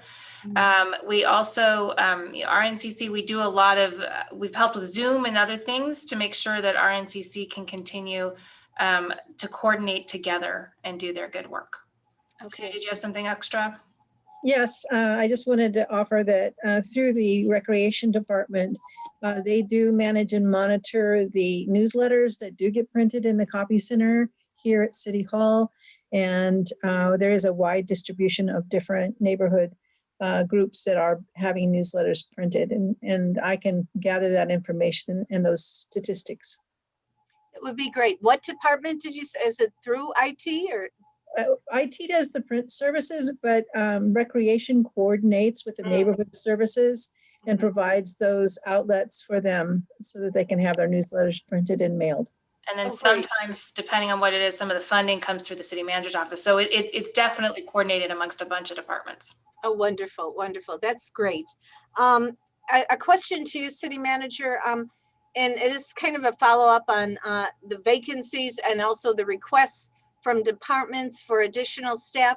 So I know this is an iterative process, or where we'll be having more budget items on weekly meetings.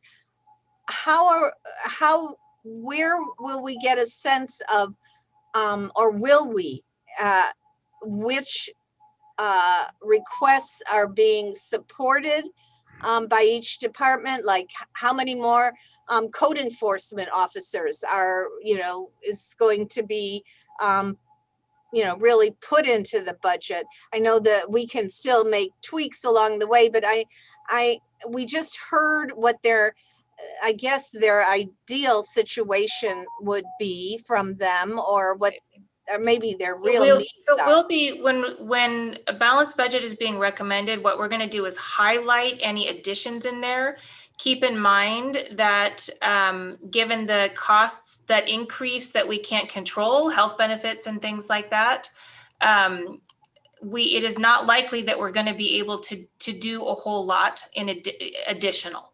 So it is very likely to be very close to status quo to make sure it's still a balanced budget. But So we will by highlight changes for you. By status quo, you mean like not hiring new department staff? Yes. So we remember we had the deficit, we froze over 50 positions last year. Right. To balance the budget last year. And while things have improved some, even with the increase in revenue that's expected, given the regular increases in staff, so there was still, based on the requests and what we thought we were going to be getting without ARPA money, there was a $12.5 million difference. So that's where I mentioned we were going in, and we're continuing to refine revenue estimates. We're taking a close look at all of those requests. But I wouldn't anticipate a lot of new and exciting things. Now that we have the ARPA guidelines, we will be able to be taking a closer look at what we can do that are one-time things. One-time things are not usually staff, because it is, there's an expectation that we would continue to have those staff. So we'd have to be very carefully managed if things relate to staff and new staff with ARPA funding. Okay, so let me get clarity here. When you say there are and I know Councilmember Jimenez was asking about frozen positions, and so when you're saying the status quo, are you talking about positions that were frozen that will now be unfrozen? Is that no? You're Even unfreezing positions would be an extra. So unfreezing positions would be an extra. So we will have to make there are some departments that clearly need staff. And so let me be very clear. All departments clearly need staff. Right. Well, some likely, if we have to make some decisions here. Well, first of all, I think getting the information about the frozen positions and the vacancies will be, and I know you gave us a list of vacancies, but I'm still unclear on the frozen. Frozen positions are positions that are vacant, but are, both of them have Vacant and unbudgeted. vacant and unbudgeted. Vacant positions are what? Just vacant without being budgeted? So at the time the budget was adopted last year, there were, by happenstance, there were a variety of positions that were vacant. People had left the organization. Mm-hmm. So those happened to all be frozen, meaning we couldn't fill those. Mm-hmm. So if other positions became vacant throughout the year, Mm-hmm. those are the ones that we were allowed to keep filling. Mm-hmm. We also came to the city council just a couple months ago to ask to unfreeze a couple of positions. Most of them were in public works. You all approved unfreezing a handful of positions. Yeah. So those are now already included. The ones you unfroze already, those are included as part of what we call the baseline budget for next year. Okay.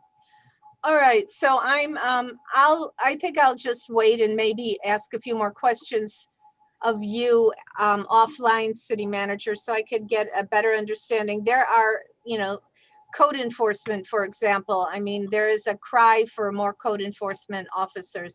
And I do know that the public safety, reimagining public safety task force, that won't, of course, that's just a reallocation of funding.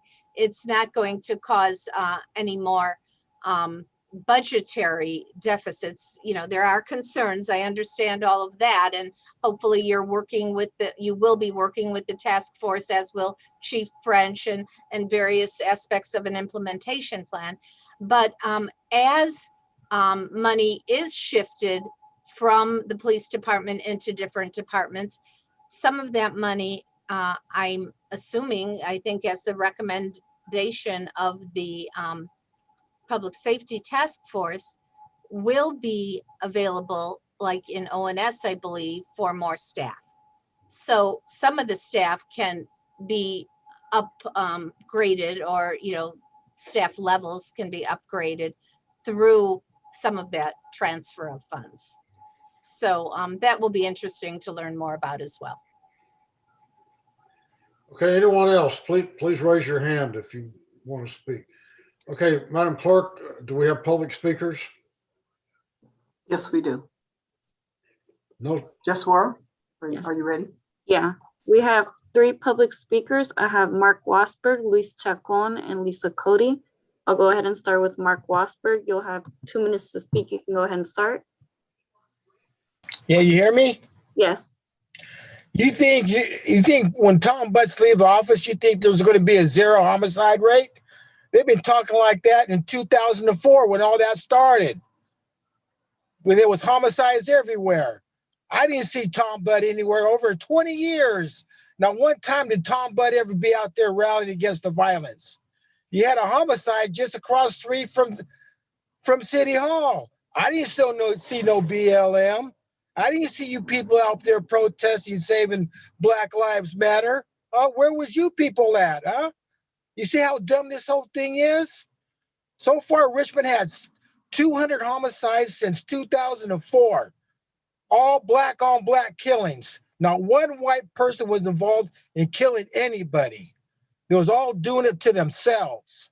And it was all happening to the black neighborhoods, Iron Triangle, North Richmond, and the South Side. I was there for 20 years. I got involved with Shoemake and Newsom and Hatchet and George Brown.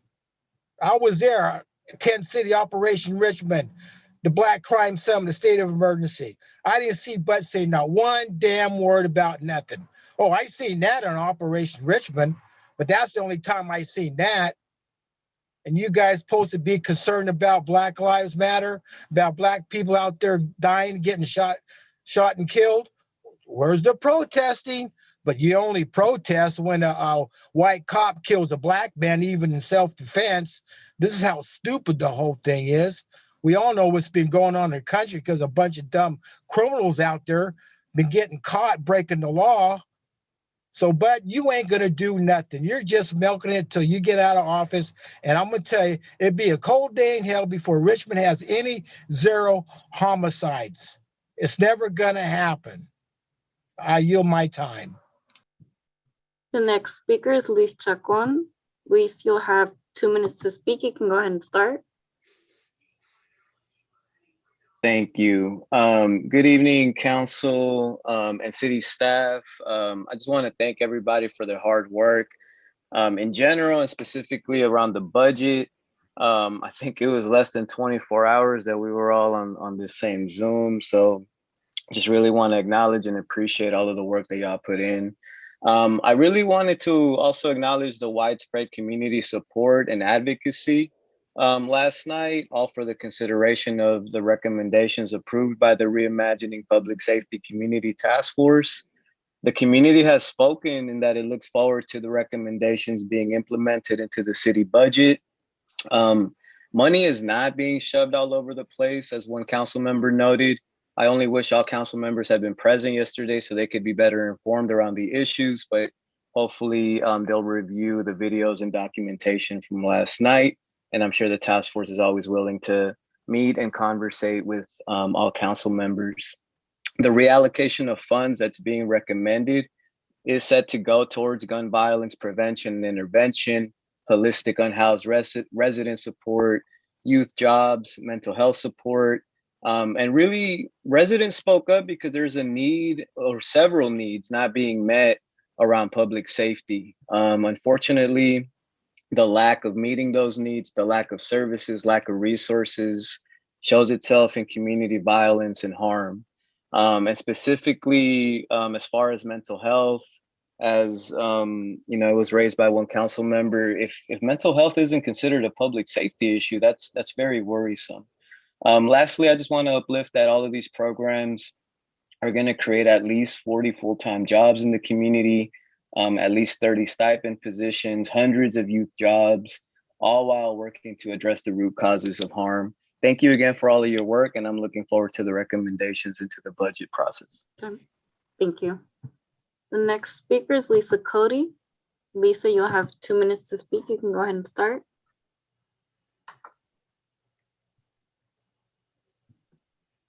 Lisa Cody.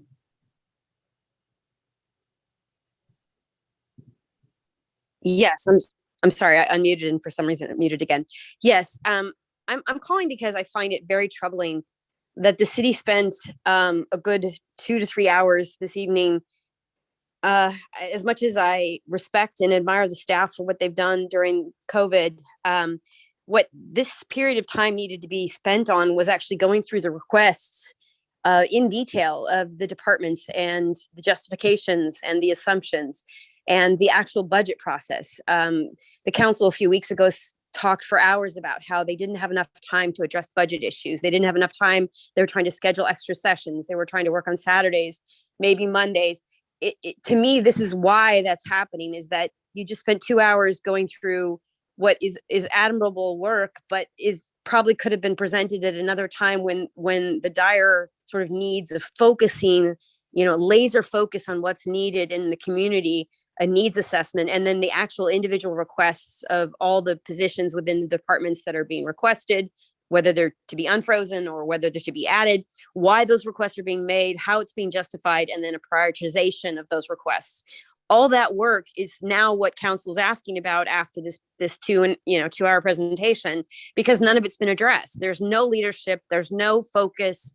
It's just kind of a random sort of discussion about what with no actual numbers attached. And the fact is that ARPA funds aren't being included. ARPA funds are one-time funds, but they can substitute in to pay for some one-time funds the general fund is currently paying for now. So then that frees up general fund money for operational ongoing costs. And that's a rather obvious point of discussion that hasn't been brought up. But the bottom line is, it just seems like this time could have been so better utilized actually focusing on what community needs. And that's it. Thank you. Thank you. Next speaker is Amanda Legox. Amanda, you'll have 2 minutes to speak. You can go ahead and start.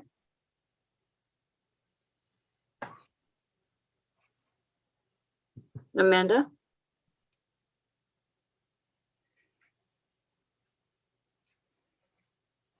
There I go. You can hear me? Yes.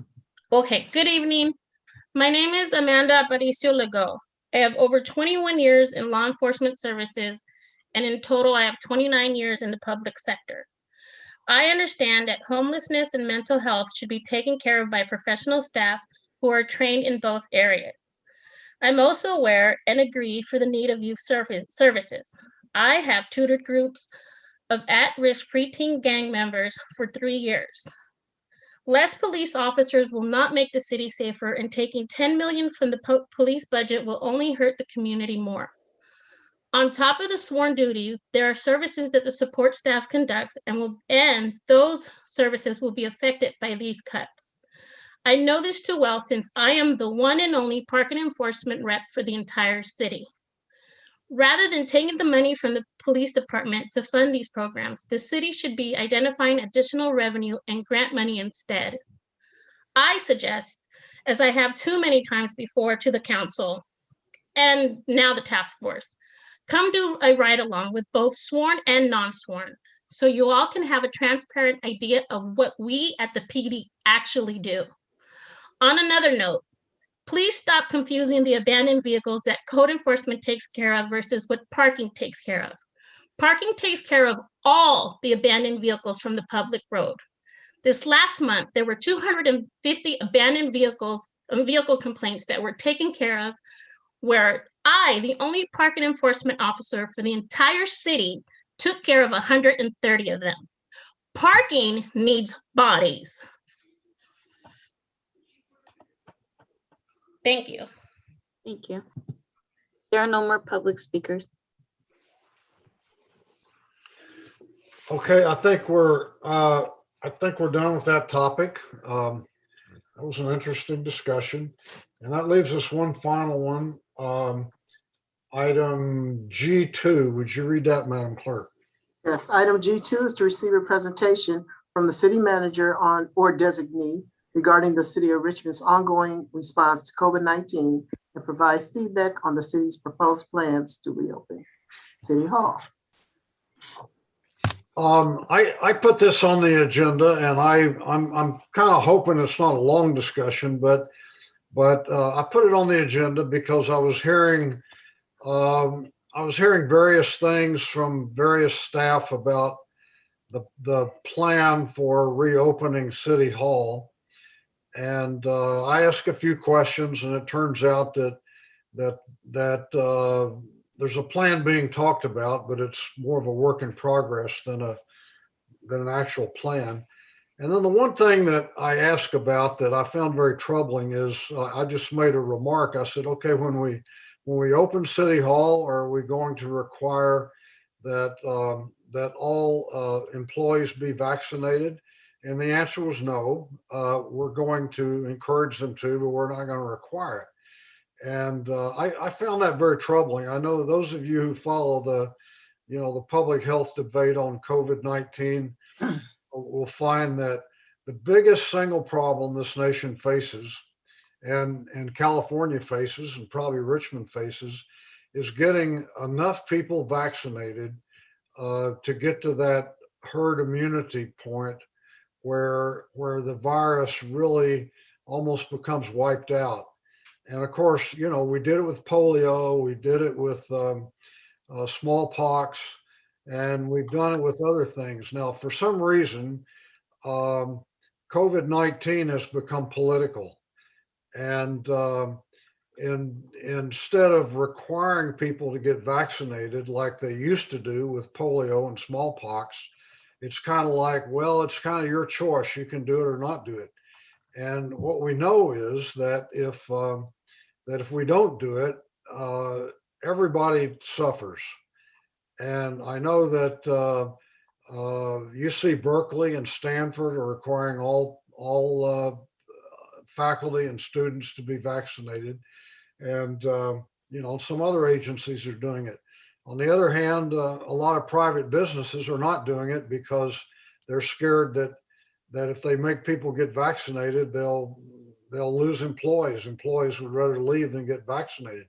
And I heard that a very significant number of our first responders, our police officers, are not vaccinated or not planning to get vaccinated. So I just wanted to have a short discussion on this and kind of see where we're going with it and give an opportunity for city council members to weigh in at it. So city manager, you're going to kick this one off?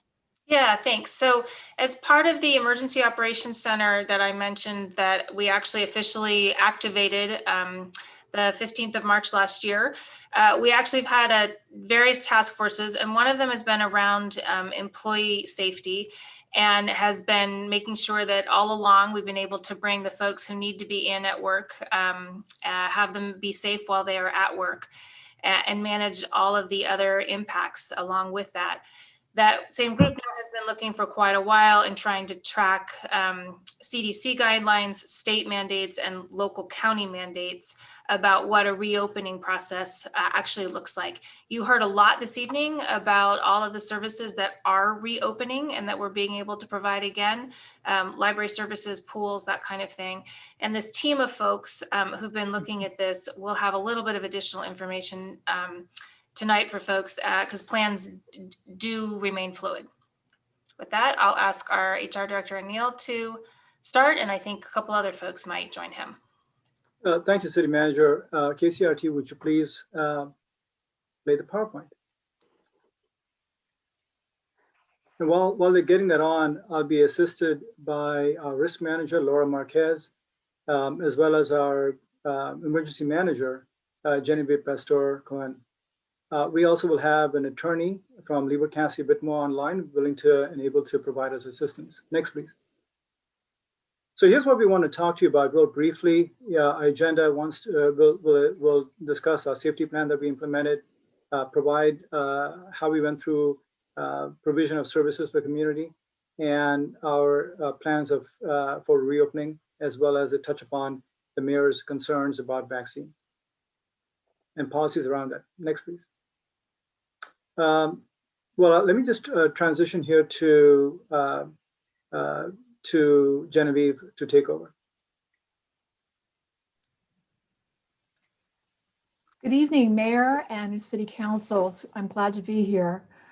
We wanted to take you back to when this all started. Back in March 11th, 2020, the Grand Princess cruise ship entered the San Francisco Bay, which caused us to monitor what was going on because the disease was starting to spread. And as City Manager mentioned, on March 15th of last year, that's when we received a message from an order from Contra Costa Health Officer to shelter in place and have no gatherings. And also there were some essential services that were deemed okay to open as long as they practiced social distancing and had their employees and the community would be protected and they stayed 6 feet apart. But also too, on that date, we activated the EOC on the 15th.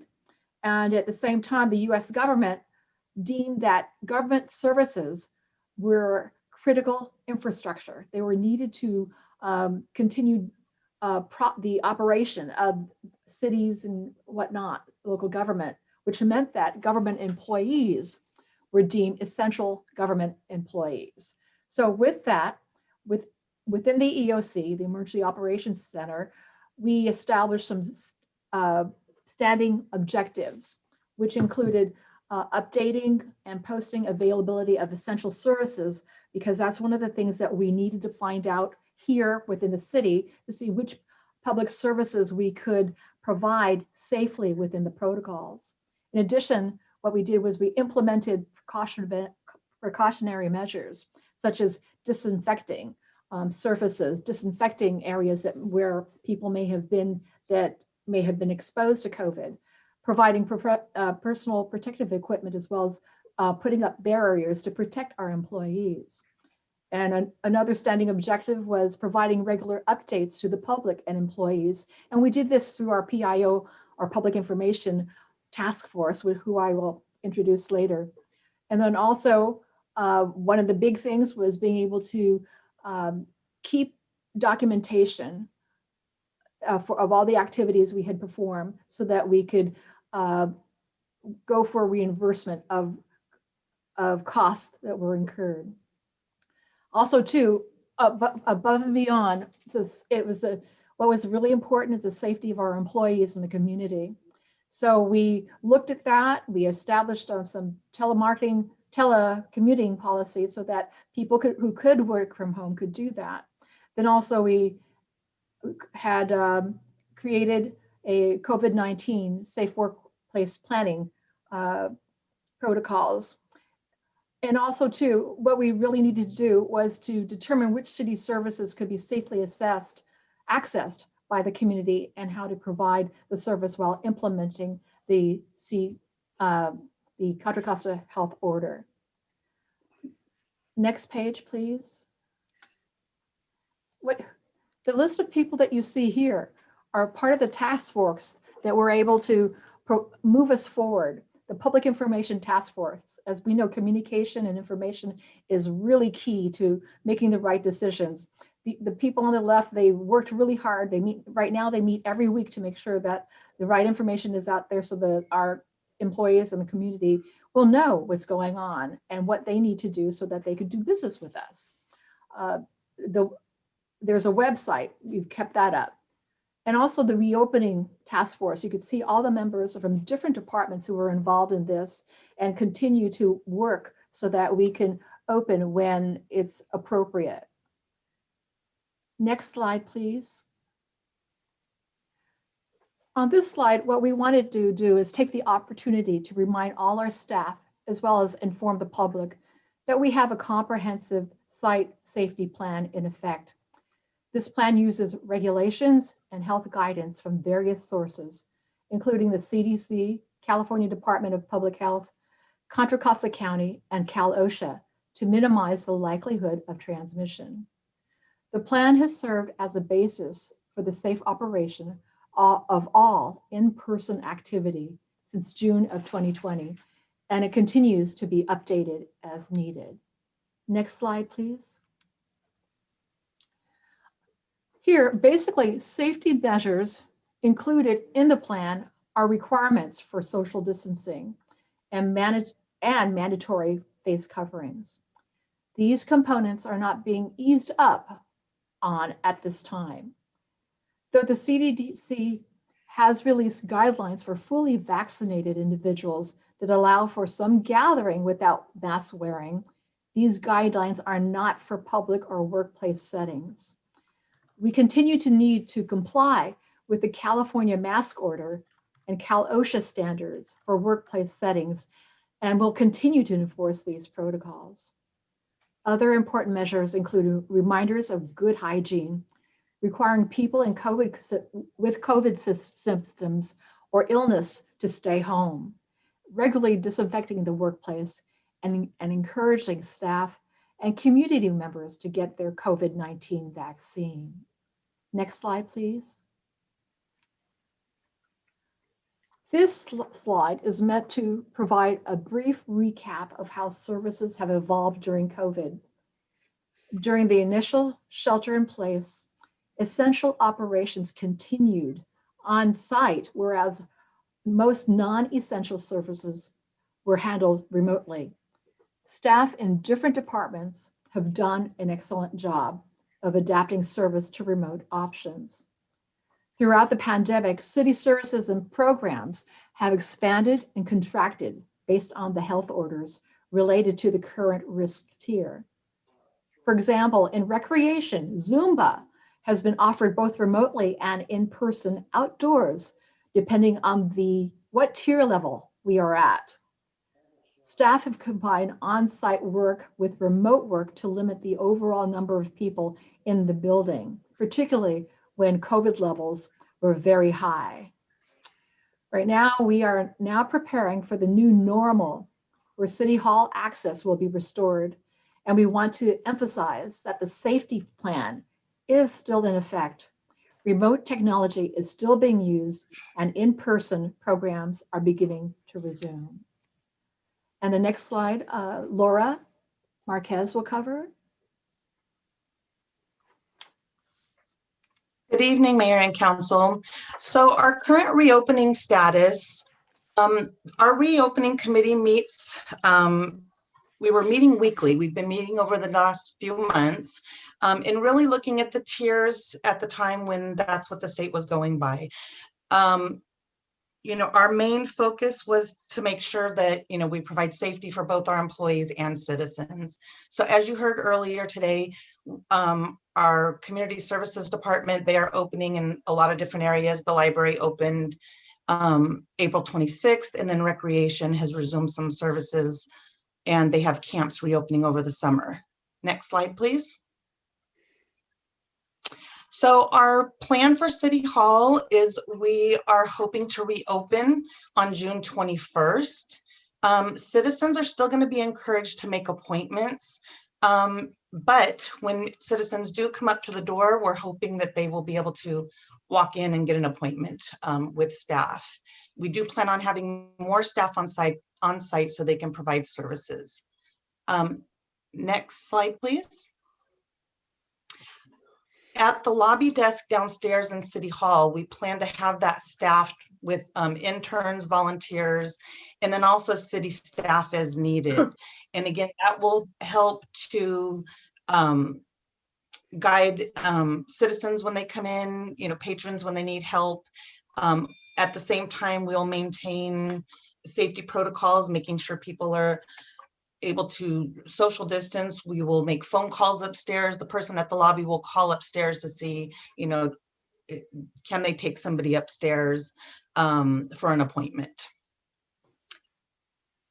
And next slide, please. Great, I'll take that. Clearly, we want to have employees be vaccinated. We are so committed to it that we have sold the idea internally. We encourage employees to get vaccinated, and we have city employees volunteering both during the week and weekends at the Richmond auditorium so that we can help the community get vaccinated. The whole goal, of course, is to get herd immunity, get over 75% of the population vaccinated. And that process is going very well in California, and we are on our way there. Next slide, please. So, whoops.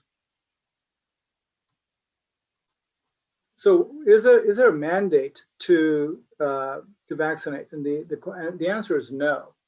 Having said that, we of course want to encourage employees, but we have been advised both by various professional organizations that we belong to, ICMA, the HR organizations, as well as attorneys, that it would be difficult to administer. So it's not that it's illegal or prohibited from requiring, but for the same reason that private companies have chosen not to require, public employers, most of our fellow agencies have chosen not to require.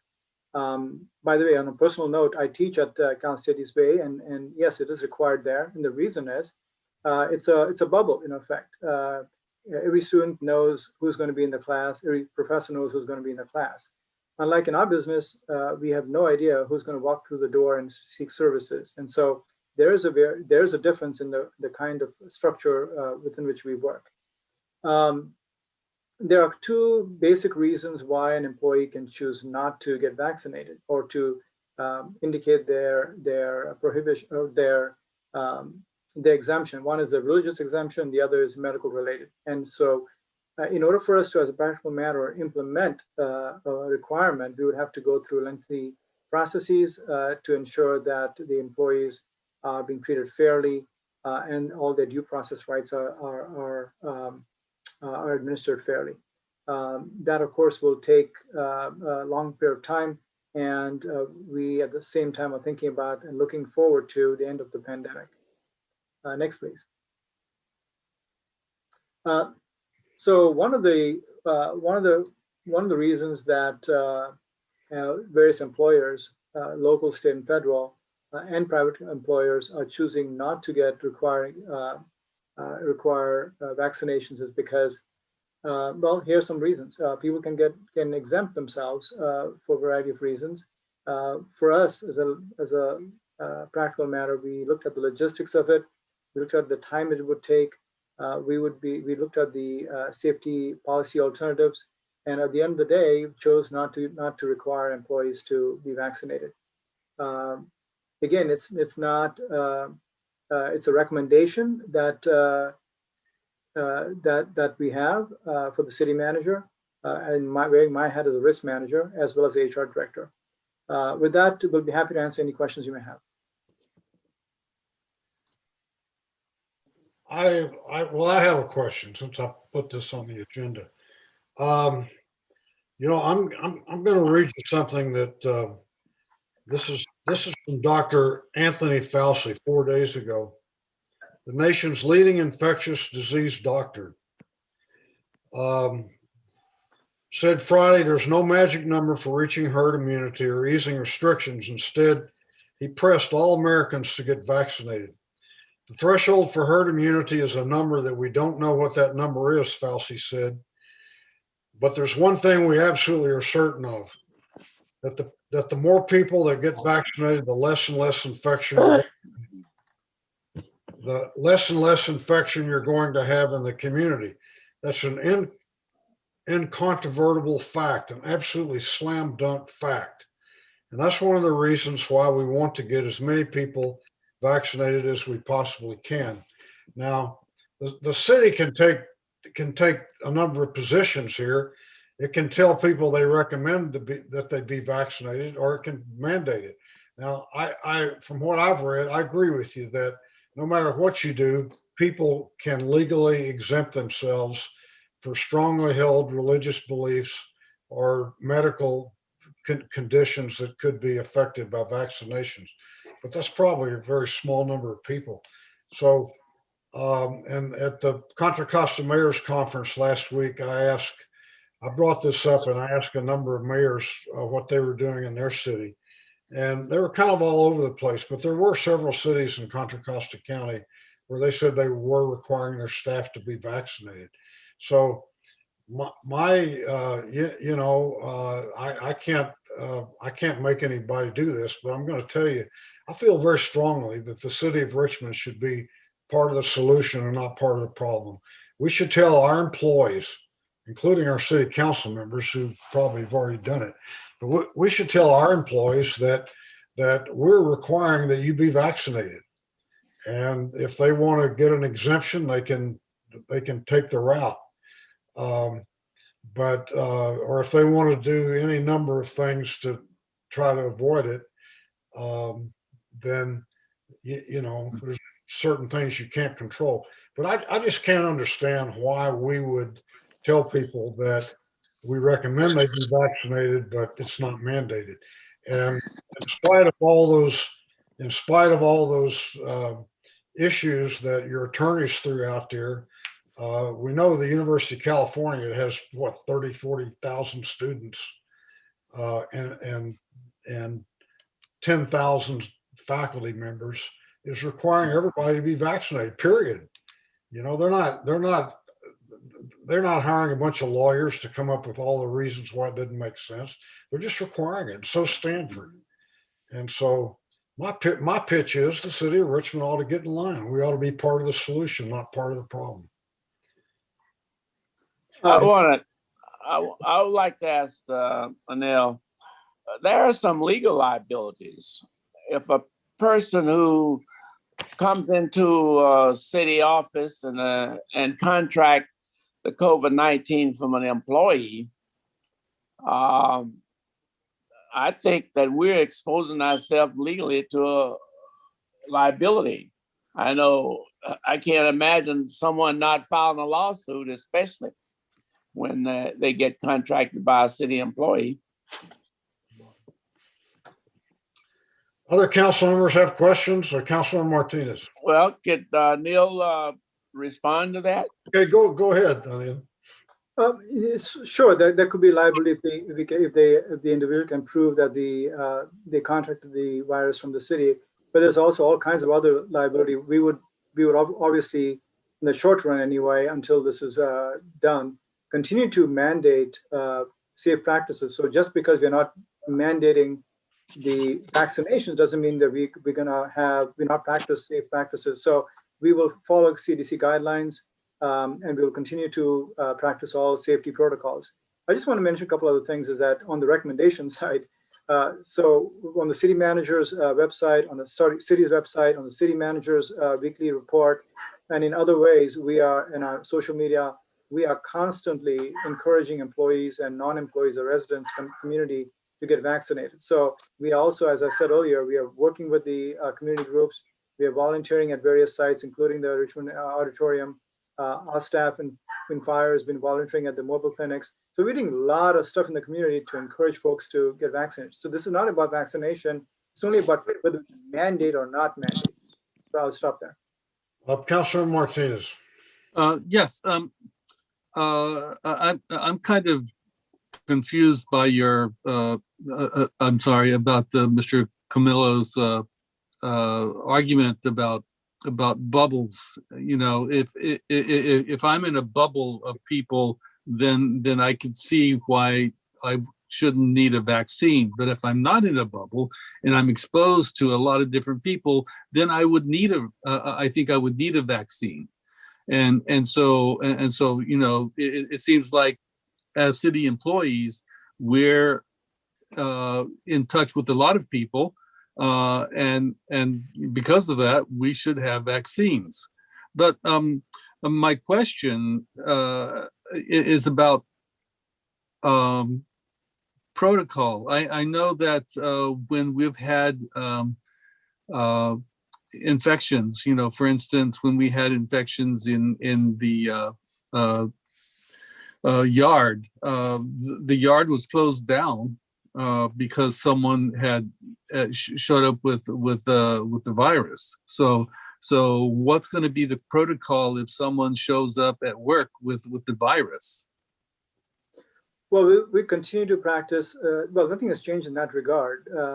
We will continue to practice the protocols that we have been for the last almost a year now, over a year now, which is that when an employee, if an employee is found to be positive, then we are required to inform everybody that's in that workplace, now expanded to the building, and as well as inform, do tracing protocols, which means you find out who the person had been in contact with within certain definitions. For example, being in contact 6 feet, within 6 feet for 15 minutes or more, cumulatively. Just one example. So we will continue to practice those protocols, and of course the employees that may be potentially exposed would be sent home and asked to quarantine until they get tested, and then they need to be tested and show no signs or be cleared, and then they can return to work. So just well, the buildings have closed air circuits. Have all the filters been changed, and are they continually changed? They are meeting the standards for the filter and for the air, increasing the air quality, air pressure from the outside into the building. I don't know what the exact protocols are. Jose actually he's texting me. He can provide more clarity. Jose, if you want to come online, you're welcome to do so. And then I'll ask Laura if she knows the specifics on that. Yeah, yes, Anil. So we moved up from the MERV 8s to the MERV 13s, and they're being changed out every 6 months. So there is a higher standard basically as a result of that. But yes, this is an airborne disease. Now we know more about it than we did a year ago.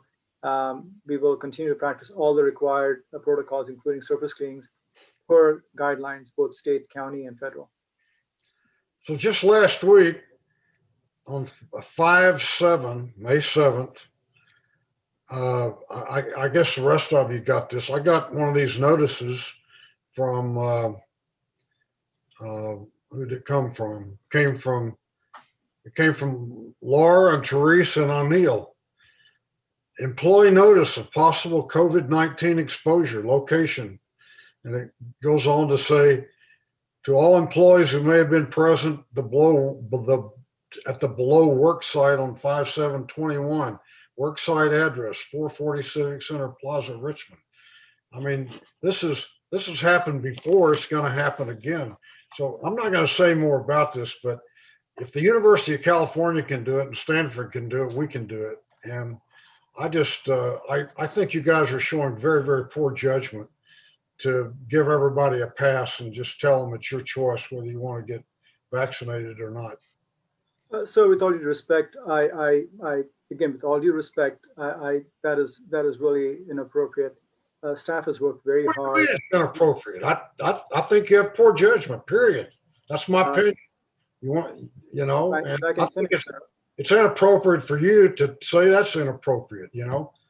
Well, what I'm saying is that we are following the logic and that has been approved and frankly being practiced by cities throughout California. Of the 117 jurisdictions that I'm a member of, part of our HR group, 115, literally just 2 are requiring employees to be vaccinated.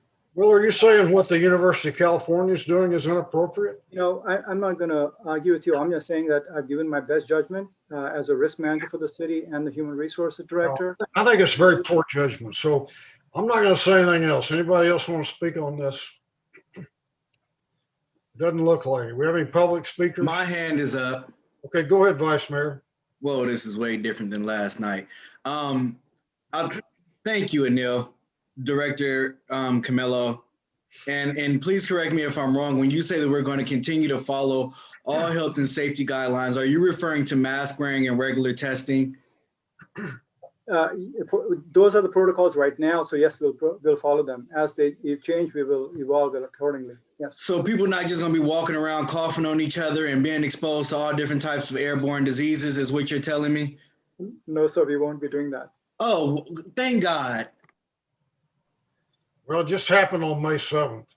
Okay, anybody else want to speak on this? Raise your hand, please. I can't see the yellow hand. Okay, do we have any public speakers? We do. We have 2 public. Sorry. Go ahead. Okay. We have 2 public speakers. We have Mark Wasberg and Lisa Johnson. I'll go ahead and start with Mark Wasberg. You'll have 2 minutes. You can go ahead and start.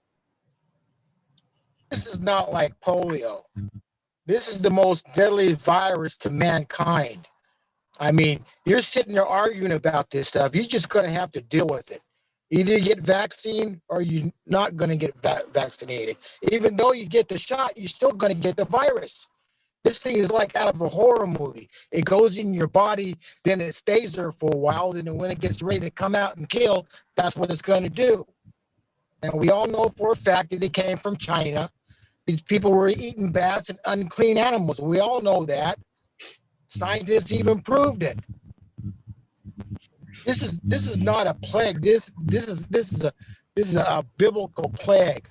And you can thank Donald Trump for getting the virus, for the vaccine going. He's the one that implemented the program, Operation Warp Speed. But Joe Biden, he was too stupid to do anything. So I think you should go ahead and thank Donald Trump for him getting this virus thing going. Because, you know, I mean, face it, when you go out and break God's law, even read the book of Leviticus, it even says that you don't eat unclean animals. You don't eat the bat. You don't eat the gopher. Read it for yourself. Now, this thing spreads so fast. It's just amazing how fast this thing can spread. Like I say, man, this is what happens when you go mess around, just like AIDS. You have these homosexuals going doing these unclean things to each other, and they still haven't found the cure to AIDS yet. My own personal opinion, just let everybody die of it. That's the only way you're going to find a cure for it. But this virus is going to stay with us for a long, long time. I doubt it very much if it's just going to go away. It's not. So we're just going to have to deal with it. But remember, you don't eat unclean animals. I yield my time. Next speaker is Lisa Johnson. Lisa, you'll have 2 minutes to speak. You can go ahead and start. Hi, can you hear me okay? Yes. Good evening, council members and staff. For those of you who don't know me, I'm a trained virologist, PhD, worked in the field of virology for over a decade. As a personal resident and member of the society, I would highly encourage the city to lead by example and promote public safety. I know it's a very delicate issue in trying to mandate your staff on whether or not you mandate vaccines or not. Many of the private sector companies are mandating it. The biggest restriction on implementing it was really until the FDA gave full approval. Right now, they're operating under EUA. Once that full approval is there for every vaccine, that's when the government is telling you, and the lawyers are telling you, that's when you can mandate this safely. That is really the issue here. And it's when there are people reticent to getting vaccinated, to me, that's where the city needs to be spending the resources right now. And as the county is doing, if that's going out doing door to door and trying to understand and help people overcome that barrier in what is their reticent to becoming vaccine. There's a lot of history behind it, and the understanding is needed in order for us to get over that hurdle. But the longer we continue to not vaccinate our public, the higher the chance that we are going to have for more variants to arise. And this next booster that's going to be coming out will be addressing the top 1 to 3 variants at best. That's the technology. And the longer we continue to not vaccinate, the more variants that come out. You can't make a new variant drug overnight. It takes months to get that through the trials that will even be necessary with these newer technologies. So please do your best to help your staff get vaccinated. Thank you. Thank you. And there are no more public speakers. Does anybody else have any final comment? If not, I think we're ready to adjourn. Is there anybody who has any reason we should not adjourn? Hearing none, I bid you goodbye from the Arkansas Ozarks. Enjoy the rest of your evening. Right. Good night.